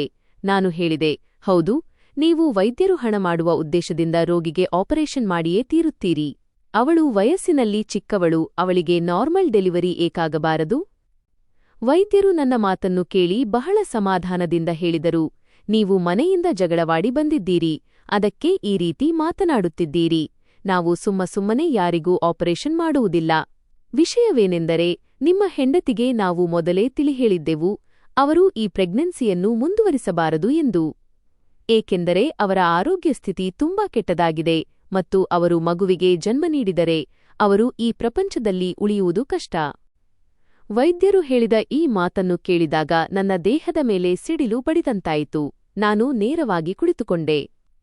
ನನ್ನ ಕಣ್ಣುಗಳು ಅವರ ಮುಖದ ಮೇಲೆ ಸ್ಥಿರವಾದವು. ನಾನು ಕೇಳಿದೆ, ನಿಮ್ಮ ಮಾತಿನ ಅರ್ಥವೇನು? ಇದೇನು ಹೇಳುತ್ತಿದ್ದೀರಿ ನೀವು? ವೈದ್ಯರು ದೀರ್ಘವಾಗಿ ನಿಟ್ಟುಸಿರು ಬಿಟ್ಟು ವಿವರವಾಗಿ ವಿಷಯ ತಿಳಿಸಿದರು. ಅವರು ಹೇಳಿದರು, ನಿಮ್ಮ ಹೆಂಡತಿ ಬಹಳ ದುರ್ಬಲರಾಗಿದ್ದಾರೆ.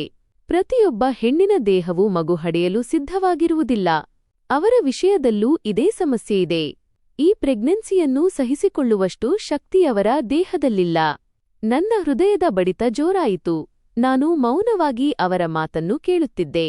ನನ್ನ ಒಳಗಿನ ಶಬ್ದವೇ ನಿಂತುಹೋದಂತೆ ಭಾಸವಾಯಿತು. ಅವರು ಹೇಳುತ್ತಿದ್ದರು, ನಿಮ್ಮ ಹೆಂಡತಿಗೆ ಈ ಮಗುವಿನ ಬಗ್ಗೆ ತುಂಬಾ ಸಂತೋಷವಿದೆ. ಅವರೇ ಈ ಪ್ರೆಗ್ನೆನ್ಸಿಯನ್ನು ಉಳಿಸಿಕೊಳ್ಳಲು ಬಯಸಿದ್ದಾರೆ. ಹೀಗೆ ಮಾಡುವುದರಿಂದ ಅವರ ಪ್ರಾಣಕ್ಕೆ ಅಪಾಯವಿದೆ ಎಂದು ನಾವು ಪದೇ ಪದೇ ತಿಳಿ ಹೇಳಿದ್ದೆವು. ಆದರೆ ಅವರು ನಮ್ಮ ಒಂದು ಮಾತನ್ನೂ ಕೇಳಲಿಲ್ಲ. ನಾನು ಆಶ್ಚರ್ಯದಿಂದ ಕೇಳಿದೆ, ನಂತರ ಅವಳು ಹೀಗೆ ಏಕೆ ಮಾಡಿದಳು? ವೈದ್ಯರು ನನ್ನ ಕಡೆ ನೋಡಿ ಹೇಳಿದರು, ನಿಮ್ಮ ಹೆಂಡತಿ ನಮಗೆ ಹೇಳಿದ್ದರು, ತನ್ನ ಪತಿಗೆ ಮಕ್ಕಳಂದ್ರೆ ತುಂಬಾ ಇಷ್ಟ ಮತ್ತು ಮಗು ಆಗದಿದ್ದರೆ ಅವರ ಸಂಬಂಧ ಉಳಿಯುವುದಿಲ್ಲ ಎಂದು. ಆದ್ದರಿಂದಲೇ ಅವರು ಈ ಪ್ರಾಣಾಪಾಯದ ಕೆಲಸಕ್ಕೆ ಕೈಹಾಕುತ್ತಿದ್ದಾರೆ. ಈ ವಿಷಯವನ್ನು ನಿಮಗೆ ತಿಳಿಸಬಾರದು ಎಂದು ಅವರು ನಮ್ಮ ಮೇಲೆ ಆಣೆ ಹಾಕಿಸಿಕೊಂಡಿದ್ದಾರೆ. ಈ ಮಾತನ್ನು ಕೇಳಿ ನನ್ನೊಳಗೆ ಏನೋ ಒಡೆದು ಹೋದಂತಾಯಿತು. ನನ್ನ ಕೈಗಳು ನಡುಗಲಾರಂಭಿಸಿದವು. ನನ್ನ ಮೆದುಳಿನಲ್ಲಿ ಆ ಶಬ್ದಗಳು ಮೊಳಗಲಾರಂಭಿಸಿದವು. ನಾನು ಅವಳಿಗೆ ಹೇಳಿದ್ದೆ, ನನಗೆ ಮಗು ನೀಡಿದರೆ ಮಾತ್ರ ನಾನು ನಿನ್ನನ್ನು ಪ್ರೀತಿಸುತ್ತೇನೆ ಎಂದು. ವೈದ್ಯರ ಧ್ವನಿ ಇನ್ನೂ ಕೇಳಿಸುತ್ತಲೇ ಇತ್ತು. ಅವರು ಹೇಳುತ್ತಿದ್ದರು, ಅವರ ಸ್ಥಿತಿ ಈಗ ತುಂಬಾ ಹದಗೆಟ್ಟಿದೆ. ಈಗ ಅವರ 7ನೇ ತಿಂಗಳು ಮುಗಿಯುವ ಹಂತದಲ್ಲಿದೆ. ಆದರೆ ನಮಗೆ ಅನಿಸುತ್ತಿದೆ, ಯಾವುದೇ ಕ್ಷಣದಲ್ಲಿ ಅವರ ಸ್ಥಿತಿ ಬಿಗಡಾಯಿಸಬಹುದು ಮತ್ತು ಅವರ ಪ್ರಾಣ ಉಳಿಸಲು ನಾವು ಇಡೀ ತಂಡವನ್ನು ಸಿದ್ಧವಾಗಿಟ್ಟುಕೊಳ್ಳಬೇಕಾಗುತ್ತದೆ. ನಾನು ಅವರ ಮಾತನ್ನು ಗಮನವಿಟ್ಟು ಕೇಳುತ್ತಿದ್ದೆ. ಆದರೆ ಈಗ ನನ್ನ ಕಿವಿಗಳಲ್ಲಿ ಒಂದು ರೀತಿಯ ಅಬ್ಬರ ತುಂಬಿಕೊಂಡಿತ್ತು. ಪ್ರಪಂಚದ ಎಲ್ಲಾ ಶಬ್ದಗಳು ಒಟ್ಟಿಗೆ ಮೊಳಗುತ್ತಿರುವಂತೆ ಅನಿಸುತ್ತಿತ್ತು. ಅವರು ಹೇಳಿದರು, ಅದಕ್ಕಾಗಿಯೇ ನಾವು ನಿಮ್ಮನ್ನು ಸಂಪರ್ಕಿಸಲು ಬಯಸಿದ್ದೆವು. ಇದರಿಂದ ನಿಮಗೆ ವಾಸ್ತವ ತಿಳಿಯಲಿ ಮತ್ತು ನಾವೆಲ್ಲರೂ ಸೇರಿ ಒಂದು ನಿರ್ಧಾರ ತೆಗೆದುಕೊಳ್ಳೋಣ ಎಂದು. ನೀವು ಈಗ ನೀವಾಗಿಯೇ ಬಂದಿದ್ದು ಒಳ್ಳೆಯದಾಯಿತು. ನಾನು ಬಹಳ ಕಷ್ಟಪಟ್ಟು ನನ್ನ ಮಾತುಗಳನ್ನು ಸಂಭಾಳಿಸಿಕೊಂಡು ಕೇಳಿದೆ, ನನ್ನ ಮಗುವಿನ ಪ್ರಾಣಕ್ಕೂ ಅಪಾಯವಿದೆಯೇ? ವೈದ್ಯರು ಹೇಳಿದರು, ಇಲ್ಲ, ಮಗುವಿನ ಪ್ರಾಣಕ್ಕೆ ಅಂತಹ ದೊಡ್ಡ ಅಪಾಯವೇನೂ ಇಲ್ಲ. ಮಗು ಆರೋಗ್ಯವಾಗಿದೆ. ಒಂದು ವೇಳೆ ಈ ಸಮಯದಲ್ಲೇ ಡೆಲಿವರಿಯಾದರೂ ಸಹ 1 ತಿಂಗಳು ನಿಗಾದಲ್ಲಿ ಇರಿಸಿದರೆ ಮಗು ಸರಿಯಾಗುತ್ತದೆ. ಅಸಲಿ ಅಪಾಯವಿರುವುದು ನಿಮ್ಮ ಹೆಂಡತಿಯ ಪ್ರಾಣಕ್ಕೆ. ಇದನ್ನು ಕೇಳಿ ನನ್ನ ತಲೆ ತಗ್ಗಿಹೋಯಿತು. ಯಾರೋ ನನ್ನ ಎದೆಯ ಮೇಲೆ ಭಾರವಾದ ಕಲ್ಲನ್ನು ಇಟ್ಟಂತೆ ಭಾಸವಾಯಿತು. ನಾನು ಗಂಭೀರವಾಗಿ ಮೆಲ್ಲಗೆ ಕೇಳಿದೆ, ಈಗ ಏನು ಮಾಡುವುದು? ವೈದ್ಯರು ಹೇಳಿದರು, ಈಗ ತುಂಬಾ ತಡವಾಗಿದೆ. ನಾವು ಅವರಿಗೆ ಮೊದಲೇ ಹೇಳಿದ್ದೆವು, ಈ ಪ್ರೆಗ್ನೆನ್ಸಿಯನ್ನು ಈಗಲೇ ಕೊನೆಗೊಳಿಸಿ, ಅಬಾರ್ಷನ್, ನಂತರ ನಿಮ್ಮ ಆರೋಗ್ಯ ಸುಧಾರಿಸಿದ ಮೇಲೆ ಮತ್ತೆ ಪ್ರಯತ್ನಿಸಿ ಎಂದು. ಆದರೆ ಅವರು ಒಪ್ಪಲಿಲ್ಲ. ಈಗ ನಾವು ಕೇವಲ ಪ್ರಾರ್ಥನೆ ಮಾಡಬಹುದು ಮತ್ತು ಅವರನ್ನು ಉಳಿಸಿಕೊಳ್ಳಲು ನಮ್ಮ ಸಂಪೂರ್ಣ ಪ್ರಯತ್ನ ಮಾಡುತ್ತೇವೆ. ನಾನು ಅಸಹಾಯಕತೆಯಿಂದ ಹೇಳಿದೆ, ಏನು ಅಗತ್ಯವಿದೆಯೋ ಅದನ್ನು ಮಾಡಿ. ಎಷ್ಟು ಹಣ ಬೇಕಾದರೂ ಖರ್ಚು ಮಾಡಿ. ನನ್ನ ಹೆಂಡತಿ ಮತ್ತು ನನ್ನ ಮಗುವನ್ನು ಉಳಿಸಿಕೊಡಿ ಡಾಕ್ಟರ್ ಸಾಹೇಬರೇ. ವೈದ್ಯರು ತಲೆ ಅಲ್ಲಾಡಿಸುತ್ತಾ ಹೇಳಿದರು, ನಾವು ಕೂಡ ಇದೇ ಪ್ರಯತ್ನ ಮಾಡುತ್ತೇವೆ. ನಾನು ಕುರ್ಚಿಯಿಂದ ಎದ್ದಾಗ ನನ್ನ ಹೆಜ್ಜೆಗಳು ಭಾರವಾಗಿದ್ದವು. ನಾನು ಯಾವುದೋ ಬೇರೆಯೇ ಮನುಷ್ಯನಾಗಿ ಬದಲಾಗಿದ್ದೆ.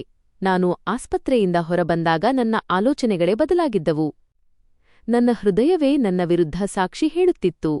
ನಾನು ನರ್ಮದಾಳಿಗೆ ಹೇಳಿದ್ದ ಪ್ರತಿಯೊಂದು ಶಬ್ದದ ಮೇಲೆ ನನಗೆ ಕೋಪ ಬರುತ್ತಿತ್ತು. ಆ ಶಬ್ದಗಳು ನನ್ನ ಕಿವಿಗಳಲ್ಲಿ ಮೊಳಗುತ್ತಿದ್ದವು. ನಾನು ಅವಳ ಮೇಲೆ ಒತ್ತಡ ಹೇರಿದ್ದೆ. ನಾನು ಅವಳಿಗೆ ಷರತ್ತು ಹಾಕಿದ್ದೆ. ನಾನು ಪ್ರೀತಿಯ ಬದಲಿಗೆ ಮಗುವನ್ನು ಹಡೆಯುವ ವ್ಯಾಪಾರವನ್ನು ಅವಳ ಮುಂದಿಟ್ಟಿದ್ದೆ. ಆ ಮುಗ್ಧೆ ಈ ವ್ಯಾಪಾರವನ್ನು ಸತ್ಯವೆಂದು ನಂಬಿದ್ದಳು. ತನ್ನ ಪತಿಯ ಪ್ರೀತಿಗಾಗಿ ಅವಳು ತನ್ನ ಪ್ರಾಣವನ್ನೇ ಪಣಕ್ಕಿಟ್ಟಿದ್ದಳು. ಅವಳು ಹೇಗೆ ಮೌನವಾಗಿ ಎಲ್ಲವನ್ನೂ ಸಹಿಸಿಕೊಳ್ಳುತ್ತಿದ್ದಳು ಎಂಬುದು ನನಗೆ ನೆನಪಾಗುತ್ತಿತ್ತು. ನನ್ನ ಬೈಗುಳವನ್ನು ಕೇಳಿಯೂ ಅವಳು ಹೇಗೆ ನಗುತ್ತಿದ್ದಳು? ಅವಳು ಹೇಗೆ ಪ್ರತಿ ಪರಿಸ್ಥಿತಿಯಲ್ಲೂ ನನಗಾಗಿ ನಿಲ್ಲುತ್ತಿದ್ದಳು ಮತ್ತು ನಾನು ಅವಳೊಂದಿಗೆ ಏನು ಮಾಡಿದೆ? ನಾನು ಅವಳನ್ನು ಒಂಟಿಯಾಗಿ ಬಿಟ್ಟೆ. ನಾನು ಅವಳ ಬಗ್ಗೆ ಕಾಳಜಿ ವಹಿಸಲಿಲ್ಲ. ಅವಳ ಅನಾರೋಗ್ಯವನ್ನು ಕಡೆಗಣಿಸಿದೆ. ನಾನು ಅವಳ ನೋವನ್ನು ಅರ್ಥಮಾಡಿಕೊಳ್ಳಲಿಲ್ಲ ಮತ್ತು ಅವಳು ಒಳಗಿನಿಂದಲೇ ತನ್ನ ಪ್ರಾಣದ ಬೆಲೆಯಲ್ಲಿ ನನಗಾಗಿ ಮಗುವಿನ ಸಂತೋಷವನ್ನೂ ಸಿದ್ಧಪಡಿಸುತ್ತಿದ್ದಳು. ನಾನು ನನ್ನ ತಲೆಯನ್ನು ಕೈಗಳಿಂದ ಹಿಡಿದುಕೊಂಡೆ. ನಾನು ನನ್ನ ಪಾಪಗಳ ಅಡಿಯಲ್ಲೇ ಹೂತುಹೋಗುತ್ತಿದ್ದೇನೆ ಎಂದು ನನಗೆ ಅನಿಸುತ್ತಿತ್ತು. ಈಗ ನನಗೆ ನನ್ನ ಮೇಲೆ ಇನ್ನೂ ಹೆಚ್ಚಿನ ಕೋಪ ಮತ್ತು ಅತಿಯಾದ ಪಶ್ಚಾತ್ತಾಪವಾಗುತ್ತಿತ್ತು. ನನ್ನ ತಾಯಿ ಹೇಳಿದ್ದ ಒಂದೊಂದು ಮಾತು ಈಗ ಅರಿವಾಗುತ್ತಿತ್ತು. ನಾನು ನನ್ನ ಇಷ್ಟದಂತೆ 2 ಹುಡುಗಿಯರನ್ನು ಮದುವೆಯಾಗಿದ್ದೆ ಮತ್ತು 2 ನನಗೆ ದ್ರೋಹ ಮಾಡಿ ಹೋಗಿದ್ದರು. ನರ್ಮದಾ ನನ್ನ ತಾಯಿಯ ಬಾಲ್ಯದ ಆಯ್ಕೆಯಾಗಿದ್ದಳು. ನಾನು ಯಾವಾಗಲೂ ತಾಯಿಯ ಆಯ್ಕೆಯನ್ನು ನಿರಾಕರಿಸುತ್ತಿದ್ದೆ. ತಾಯಿ ತನ್ನ ಮಕ್ಕಳ ಬಗ್ಗೆ ಯಾವಾಗಲೂ ಒಳ್ಳೆಯದನ್ನೇ ಯೋಚಿಸುತ್ತಾರೆ ಎಂಬ ವಿಷಯ ಇಂದು ನನಗೆ ಬಹಳ ತೀವ್ರವಾಗಿ ಮನವರಿಕೆಯಾಗುತ್ತಿತ್ತು. ನಾನು ಮನೆಗೆ ಹೋಗಿ ನರ್ಮದಾಳಲ್ಲಿ ಕ್ಷಮೆ ಕೇಳುತ್ತೇನೆ ಎಂದು ಯೋಚಿಸಿದೆ. ನಾನು ಬದಲಾಗುತ್ತೇನೆ. ಈಗ ನಾನು ಅವಳಿಗೆ ಅವಳು ಅರ್ಹವಾಗಿರುವ ಅದೇ ಗೌರವ ಮತ್ತು ಪ್ರೀತಿಯನ್ನು ನೀಡುತ್ತೇನೆ ಅಂದುಕೊಂಡೆ. ಆದರೆ ನಾನು ಮನೆಯಿಂದ ಹೊರಬಂದಾಗ ನನ್ನಲ್ಲಿ ಕೋಪವಿತ್ತು ಮತ್ತು ಬಹುಶಃ ಆ ಕ್ಷಣದಲ್ಲಿ ಅವಳ ದೇಹ ಆ ಒತ್ತಡವನ್ನು ಸಹಿಸಿಕೊಳ್ಳಲಿಲ್ಲ. ನಾನು ಮನೆಗೆ ವಾಪಸ್ ತಲುಪಿದ ತಕ್ಷಣ ಅವಳು ನೆಲದ ಮೇಲೆ ಪ್ರಜ್ಞೆ ತಪ್ಪಿಬಿದ್ದಿದ್ದಳು. ಇದನ್ನು ನೋಡಿ ನನ್ನ ಕಾಲುಗಳ ಕೆಳಗಿನ ಭೂಮಿಯೇ ಸರಿದಂತಾಯಿತು. ಅವಳ ಮುಖ ಬೆಳ್ಳಗಾಗಿತ್ತು ಮತ್ತು ಕಣ್ಣುಗಳು ಮುಚ್ಚಿದ್ದವು. ಒಂದು ಕ್ಷಣ ನನಗೆ ಏನಾಯಿತು ಎಂದೇ ಅರ್ಥವಾಗಲಿಲ್ಲ. ನಾನು ಓಡಿ ಅವಳ ಬಳಿಗೆ ಹೋದೆ. ಅವಳನ್ನು ಮೆಲ್ಲಗೆ ಕರೆದೆ, ಆದರೆ ಅವಳು ಯಾವುದೇ ಉತ್ತರ ನೀಡುತ್ತಿರಲಿಲ್ಲ. ನನ್ನ ಕೈಕಾಲುಗಳು ನಡುಗಲಾರಂಭಿಸಿದವು. ನಾನು ಬೇಗನೆ ಅವಳನ್ನು ಎತ್ತಿಕೊಂಡು ಕಾರಿನಲ್ಲಿ ಹಾಕಿಕೊಂಡು ಆಸ್ಪತ್ರೆಗೆ ಕರೆದೊಯ್ದೆ. ನನ್ನ ಮೆದುಳಿನಲ್ಲಿ ಕೇವಲ ಒಂದೇ ಆಲೋಚನೆಯಿತ್ತು, ಹೇಗಾದರೂ ಮಾಡಿ ನರ್ಮದಾಳಿಗೆ ಪ್ರಜ್ಞೆ ಬರಲಿ, ಅವಳು ಗುಣವಾಗಲಿ ಎಂದು. ನಾನು ನನ್ನನ್ನು ನಾನೇ ಶಪಿಸಿಕೊಳ್ಳುತ್ತಿದ್ದೆ, ನಾನೇ ಅವಳನ್ನು ಈ ಸ್ಥಿತಿಗೆ ತಂದಿದ್ದೇನೆ ಎಂದು. ಆಸ್ಪತ್ರೆಗೆ ತಲುಪಿದ ನಂತರ ವೈದ್ಯರು ಅವಳನ್ನು ಎಮರ್ಜೆನ್ಸಿಯಲ್ಲಿ ದಾಖಲಿಸಿಕೊಂಡರು. ಸ್ವಲ್ಪ ಸಮಯದ ನಂತರ ವೈದ್ಯರು ಗಂಭೀರವಾಗಿ ಹೇಳಿದರು, ಇಂತಹ ಪರಿಸ್ಥಿತಿಯಲ್ಲಿ ಇವರ ರಕ್ತದೊತ್ತಡ, ಬ್ಲಡ್ ಪ್ರೆಷರ್ ಹೆಚ್ಚಾಗಿರುವುದು ತುಂಬಾ ಅಪಾಯಕಾರಿ. ನಮಗೆ ಇನ್ನೂ 10 ರಿಂದ 15 ದಿನಗಳು ಸಮಯ ಸಿಗಬಹುದು ಎಂದು ಅನಿಸಿತ್ತು.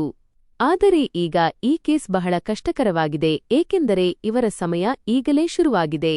ನನ್ನ ಕಣ್ಣ ಮುಂದೆ ಕತ್ತಲೆ ಆವರಿಸತೊಡಗಿತು. ನನ್ನ ಉಸಿರಾಟ ಭಾರವಾಗತೊಡಗಿತು. ಅವಳು ಒಳಗಿದ್ದಳು ಮತ್ತು ನನಗೆ ಯಾವುದೇ ಸುದ್ದಿ ಇರಲಿಲ್ಲ. ಅವಳು ಅತಿಯಾದ ಮಾನಸಿಕ ಒತ್ತಡ, ಟೆನ್ಷನ್ ತೆಗೆದುಕೊಂಡಿದ್ದರಿಂದ ಅವಳಿಗೆ ಪ್ರಜ್ಞೆ ಬರುತ್ತಿರಲಿಲ್ಲ ಮತ್ತು ಇದು ಕೂಡ ನನ್ನಿಂದಲೇ ಆಗಿತ್ತು. ಈ ವಾಸ್ತವ ನನ್ನ ಹೃದಯದಲ್ಲಿ ಮುಳ್ಳಿನಂತೆ ಚುಚ್ಚುತ್ತಿತ್ತು. ವೈದ್ಯರು ಬೇಗನೆ ಆಪರೇಷನ್ ಥಿಯೇಟರ್ ತಯಾರಿ ಆರಂಭಿಸಿದರು. ಎಲ್ಲೆಡೆ ಓಡಾಟವಿತ್ತು.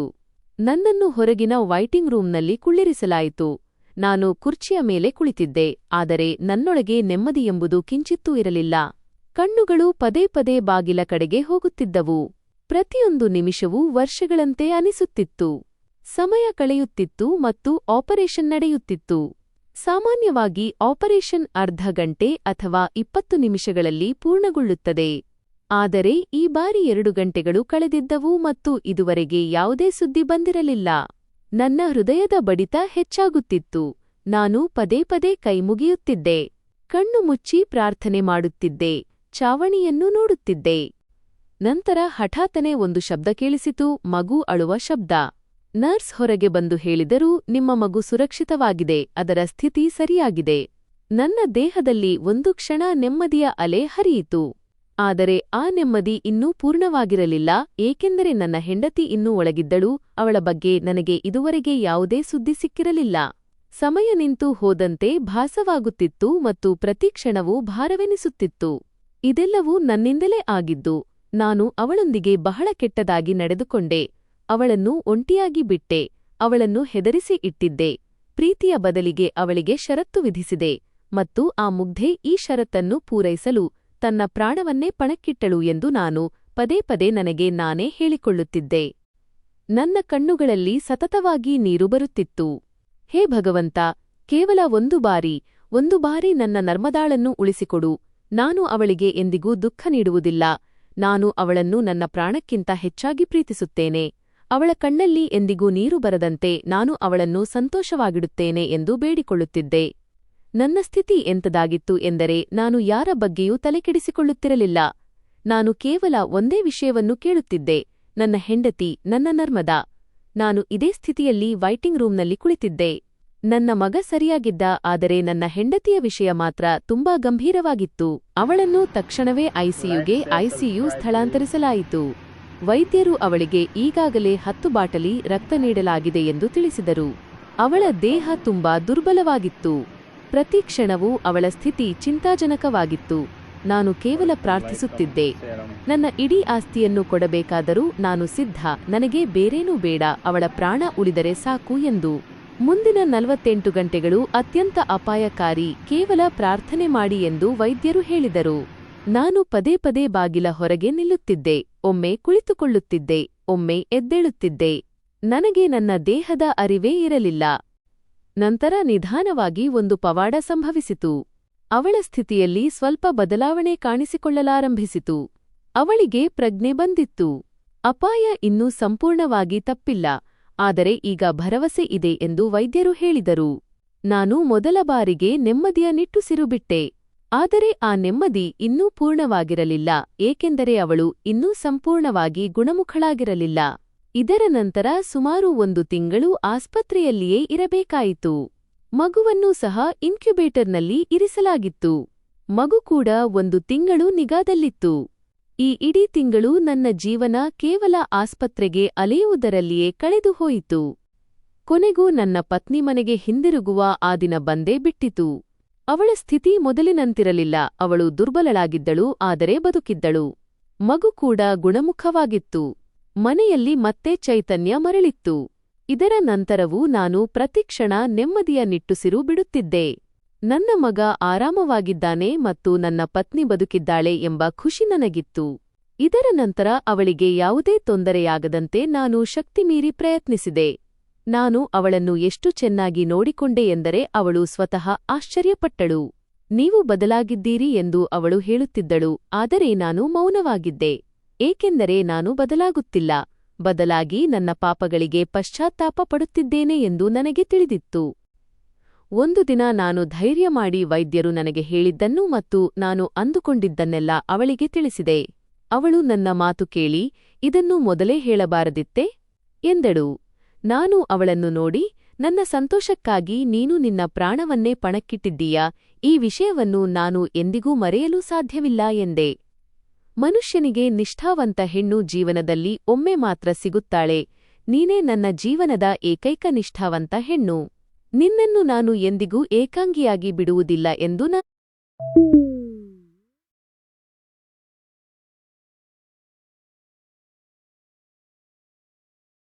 ನಾನು ಅವಳಿಗೆ ಹೇಳಿದೆ. ಆ ದಿನದ ನಂತರ ನನ್ನ ಜೀವನದ ಶೈಲಿಯೇ ಬದಲಾಯಿತು. ನಾನು ಅವಳೊಂದಿಗೆ ಈ ಸಂಬಂಧವನ್ನು ಹೊಸ ಪ್ರೀತಿ ಮತ್ತು ಗೌರವದೊಂದಿಗೆ ಮುಂದುವರಿಸಿದೆ. ಇಂದು ಈ ಘಟನೆ ನಡೆದು 10 ವರ್ಷಗಳು ಕಳೆದಿವೆ. ನನ್ನ ಮಗ ಈಗ ದೊಡ್ಡವನಾಗಿದ್ದಾನೆ. ಮನೆಯಲ್ಲಿ ಸಂಭ್ರಮ ಮನೆ ಮಾಡಿದೆ. ನನ್ನ ಪತ್ನಿ ಈಗ ಸಂಪೂರ್ಣವಾಗಿ ಗುಣಮುಖಳಾಗಿದ್ದಾಳೆ. ದೇವರ ಕೃಪೆಯಿಂದ ಎಲ್ಲವೂ ಸರಿಯಾಗಿದೆ. ಆದರೆ ನನ್ನ ಜೀವನವೇ ನಾಶವಾಗಲಿದೆ ಎಂದು ಅನಿಸಿದ ಆ ದಿನಗಳ ನೆನಪು ಇಂದಿಗೂ ನನ್ನ ಹೃದಯದಲ್ಲಿ ಹಸಿರಾಗಿದೆ. ಆ ದಿನಗಳು ನನಗೆ ಒಂದು ಪಾಠ ಕಲಿಸಿವೆ.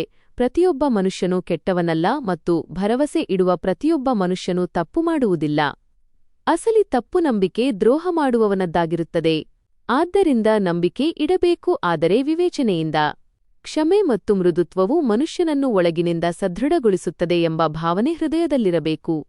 ನಾನು ಇನ್ನೊಂದು ವಿಷಯವನ್ನು ಕಲಿತಿದ್ದೇನೆ. ನಾವು ನಮಗಾಗಿ ದೇವರಿಂದ ಕ್ಷಮೆಯನ್ನು ಕೇಳುತ್ತೇವೆ, ಆದರೆ ಇತರರನ್ನು ಕ್ಷಮಿಸುವುದಿಲ್ಲ. ಆದರೆ ಕ್ಷಮಿಸುವುದೇ ಅಸಲಿ ನೆಮ್ಮದಿ.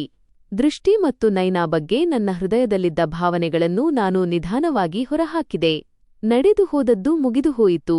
ಇನ್ನೂ ದ್ವೇಷದೊಂದಿಗೆ ಜೀವನ ನಡೆಸಬಾರದು ಎಂದು ನಾನು ನಿರ್ಧರಿಸಿದೆ. ಕೊನೆಗೆ ನನಗೆ ಅರ್ಥವಾಗಿದ್ದು ಇಷ್ಟೇ: ಮನುಷ್ಯ ತನ್ನ ಹೃದಯವನ್ನು ಶುದ್ಧವಾಗಿಟ್ಟುಕೊಂಡು ದೇವರ ಮೇಲೆ ನಂಬಿಕೆ ಇಟ್ಟಾಗ ಮಾತ್ರ ಜೀವನದಲ್ಲಿ ನೆಮ್ಮದಿ ಸಿಗುತ್ತದೆ. ಸ್ನೇಹಿತರೆ, ನಮ್ಮ ಈ ಕಥೆ ನಿಮಗೆ ಇಷ್ಟವಾಗಿದೆ ಎಂದು ಭಾವಿಸುತ್ತೇನೆ. ಕಥೆ ಇಷ್ಟವಾಗಿದ್ದರೆ ವಿಡಿಯೋವನ್ನು ಲೈಕ್ ಮಾಡಿ. ಚಾನೆಲ್ಗೆ ಹೊಸಬರಾಗಿದ್ದರೆ ಚಾನೆಲ್ ಅನ್ನು ಸಬ್ಸ್ಕ್ರೈಬ್ ಮಾಡಿ ಮತ್ತು ಮುಂದಿನ ಅಪ್ಡೇಟ್ ಪಡೆಯಲು ನೋಟಿಫಿಕೇಶನ್ ಬೆಲ್ ಅನ್ನು ಒತ್ತಲು ಮರೆಯಬೇಡಿ.